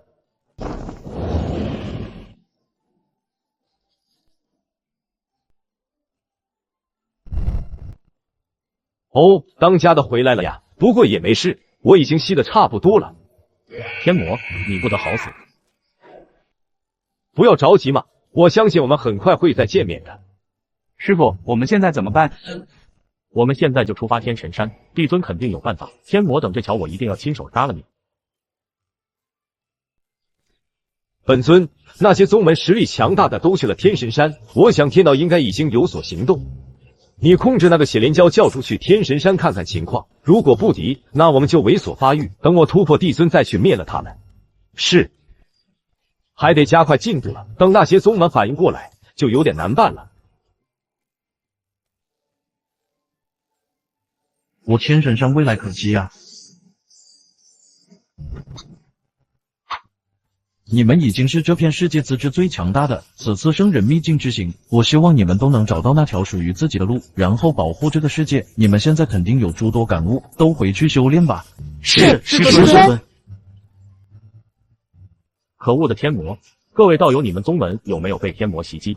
一样，我宗门反应快一点，所以损失不大。我们去请帝尊出山除掉天魔吧。帝尊不一定出山，毕竟现在天魔比较弱小，或许他还打算锻炼他门下弟子呢。那就等圣人秘境之后再去，说不定我们之间竟升到圣人了呢。好，同意。这天魔特么的升级真快，要不是我不能干涉，我真想一个天雷下去之间劈死，不知道那个挂壁能不能搞定啊？在天魔晋级圣人的时候，加大天雷劈死他，不可能吧？他肯定有啥手段，真难搞哦。这个魔头竟然想在拥有无敌领域的主角里面捣乱。天神宗那边虽然人多，但他们还不是你的对手。去吧，立功的时候到了。是，国主。天神山上的人，给你们3秒钟，所有人给我出来。天神山上的人可是不简单啊，希望他能探出虚实来。好家伙，难道跟那个陆九一样，拥有第18感，主体竟然在我领域外？阁下无缘无故，为何擅闯我天神宗？说的倒是轻松，毁我圣教数年不止，慈航遗迹的事你们忘了，我可记得。你便是血莲蛟魔主？怎么可能，一点灵力都没有，那刚刚是怎么挡住我一击的？你便是天神宗宗主，世人都道你是帝尊，我却不信。今日来你天神宗，一是为了与你了结一下慈航遗迹当中的因果，二嘛便是称称你的底细，看看你到底几斤几两，敢与我血莲教为敌。我很聪明的好吗？先放狠话，然后等他恼羞成怒，是不是帝尊，就看一招能不能把我的分身给秒了。你心里打的什么算盘我还不知道，我灭你一个分身有什么用？我已经看穿了。啊，我受伤了，你怎么那么厉害？我打不过你啊，怎么办？我就知道不是帝尊，但是还是不能轻易让本体进来。直接上绝招，看看他能不能扛住。原来是靠法宝，分身应该是解决不了的，让本体进来解决他，那法宝也就是我的了。我还以为有多厉害呢，原来靠的是外力啊！小兔崽子，你终于进来了。有没有一种可能，我说的是可能啊，我看穿了你的想法呢？这熟悉的扇子，难道我遇到老六了？老六不，大佬，我说我是来度假的，你信不信？你说我信不信？大佬轻一点，我一定会回来的。啥？那现在就回来吧。大佬，你填错了，我说的是我一定不会回来的。我今天是遇见鬼了吗？不怕，我还有最后一张底牌。我乃血莲教教主，献祭天神山所有生灵，有请天魔本体降临本世界。是你逼我用这招的。结，这是要为我孝敬血石啊！有我天道在，还想搞老一套？上次要不是你布置那么久，怎么可能放你分身进来修复空间？天道嘛，你自身都难保哦，下次见面恐怕就是你我融为一体了。小北独子，谁输谁赢还不一定呢。我有挂壁在手，小北独子你有什么呢？这个老六在干什么？我又不是打不过，在我领域我还怕谁？老六，我跟你说啊，你这个人情不算啊，你这是在玩火，你知道吗？啊，你说啥谢谢我？不用谢，这是我应该的。那个小卡拉米就交给你了。好家伙，记仇倒是一流。没有底牌了吧？那就跟我去见见受害者吧。天神宗竟然还有如此强者，或者说是前辈留下的一些东西。不行，得赶快回去通知本体。天神山现在是什么情况？也就是说，疑似地尊境强者出现。对，好了，叫外面几个收敛一点，等探明情况再做打算。他们不是要去圣人秘境吗？看看能不能潜伏进去。是，看来得低调一段时间了。这是血莲教教主，他也算这次事件的主角。现在把他交给你们，你们想怎么处置就怎么处置。金某多谢帝尊帮忙报仇雪恨，今后上刀山下火海，在所不辞。好了，你们准备一下，等我弟子出关去圣人秘境，希望你们能找到自己想要的。大虎，能不能给我一个面子？这个教主就让给我吧。那肯定的，虽然我们也遭到血莲教的突袭，但损失并不大。好，那老头子我就先打一顿，解一下我心头之恨。我也来。那怎么可能少了我？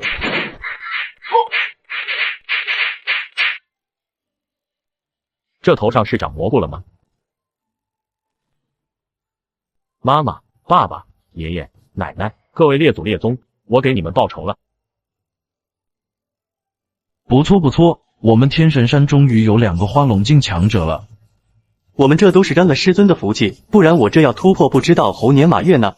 好了好了，等他们突破，你带着他们去圣人秘境，师尊就不去了。是，师尊，我一定会保护好他们的。听了那么多遍，为什么怎么听都听不腻？这个师傅有多狗，拿天道的东西去收买人心。这是提升资质的丹药，你们门下弟子谁的表现优异，谁就有资格。可惜喽，真是便宜了那些小兔崽子。年轻一代要起飞喽！天魔可能察觉到我们的意图，也就是说这次去圣人秘境不太平，你们要做好心理准备。他敢过来，我就给他几个大逼肚，一个只会偷偷摸摸的家伙。好了，准备出发吧。终于可以安安心心过养老的生活了。终于出发了，有大惊喜在等着你们哦。不对，那个所谓的帝尊怎么不去？还有上次秘境之行，明明没有那么强大的实力，难道这其中另有猫腻？这家伙难道是诚心不想让我养老？我觉得那个帝尊好像有点不对劲。细细道来，也就是说，他可能靠着天神山里面的神器，但是那件神器不能移动，所以才造成你靠近天神山就会感觉有生命危险，是这样吧？对，好，把那些弟子们活捉了，带去天神山做一个实验，不就知道了吗？血莲教那边怎么样了？全部用秘法提升一个境界，对付那些杂鱼肯定没有问题。那就去先把他们抓起来。是。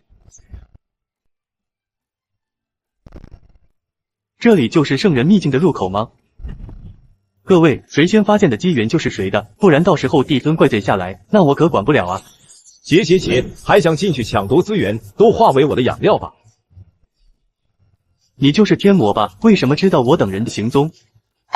这个嘛，等你我融为一体的时候，不就知道了吗？该死的天魔，我要把你送去见我祖宗！怎么回事？我怎么动不了了？这个阵法在吸取我的能量。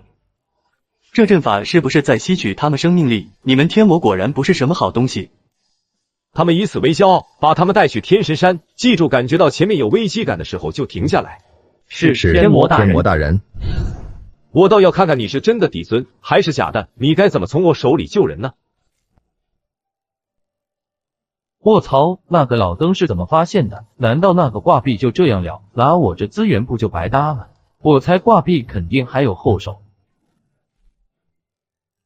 这天魔这么聪明的吗？在我的领域之外，可是我的领域是可以扩张的，不过不是现在。我知道你在关注这里，我也知道你天神山有样东西，但是这东西是有范围的。我已经找到范围了，所以你如果不忍心看到你亲爱的徒弟们挂掉，就到这个阵法里面来，给你3天时间。好家伙，拿分身来骗我，怎么样才能把他本体给骗出来呢？你倒是挺聪明的嘛。难道师尊真的不是帝尊？不可能，不可能！天道都给师尊3分面子，师尊肯定有其他办法的。有，我还没有确定是不是这样，你就自爆了。看来真的是这样了，那我在这个世界就没什么可怕的了。为师回去帮你们想办法。你们看看，你们师尊都跑了，把你们放弃了。你胡说八道，师尊才不会放弃我们的。一股恐惧感在众人心里油然而生，除了那几个弟子之外。你们就抱着侥幸吧，我先回去，你们在这里守着。的确，他不能出那个范围，所以他不是真的帝尊。去把其他3个分身叫回来，等我们把那件宝贝搞到手，这不就是天下无敌了？这天道本源不是分分钟的事情。收到。天道这真的是天要灭呀！不对，他好像就是天，不管了，反正就是要灭亡。都回来吧，我的分身们！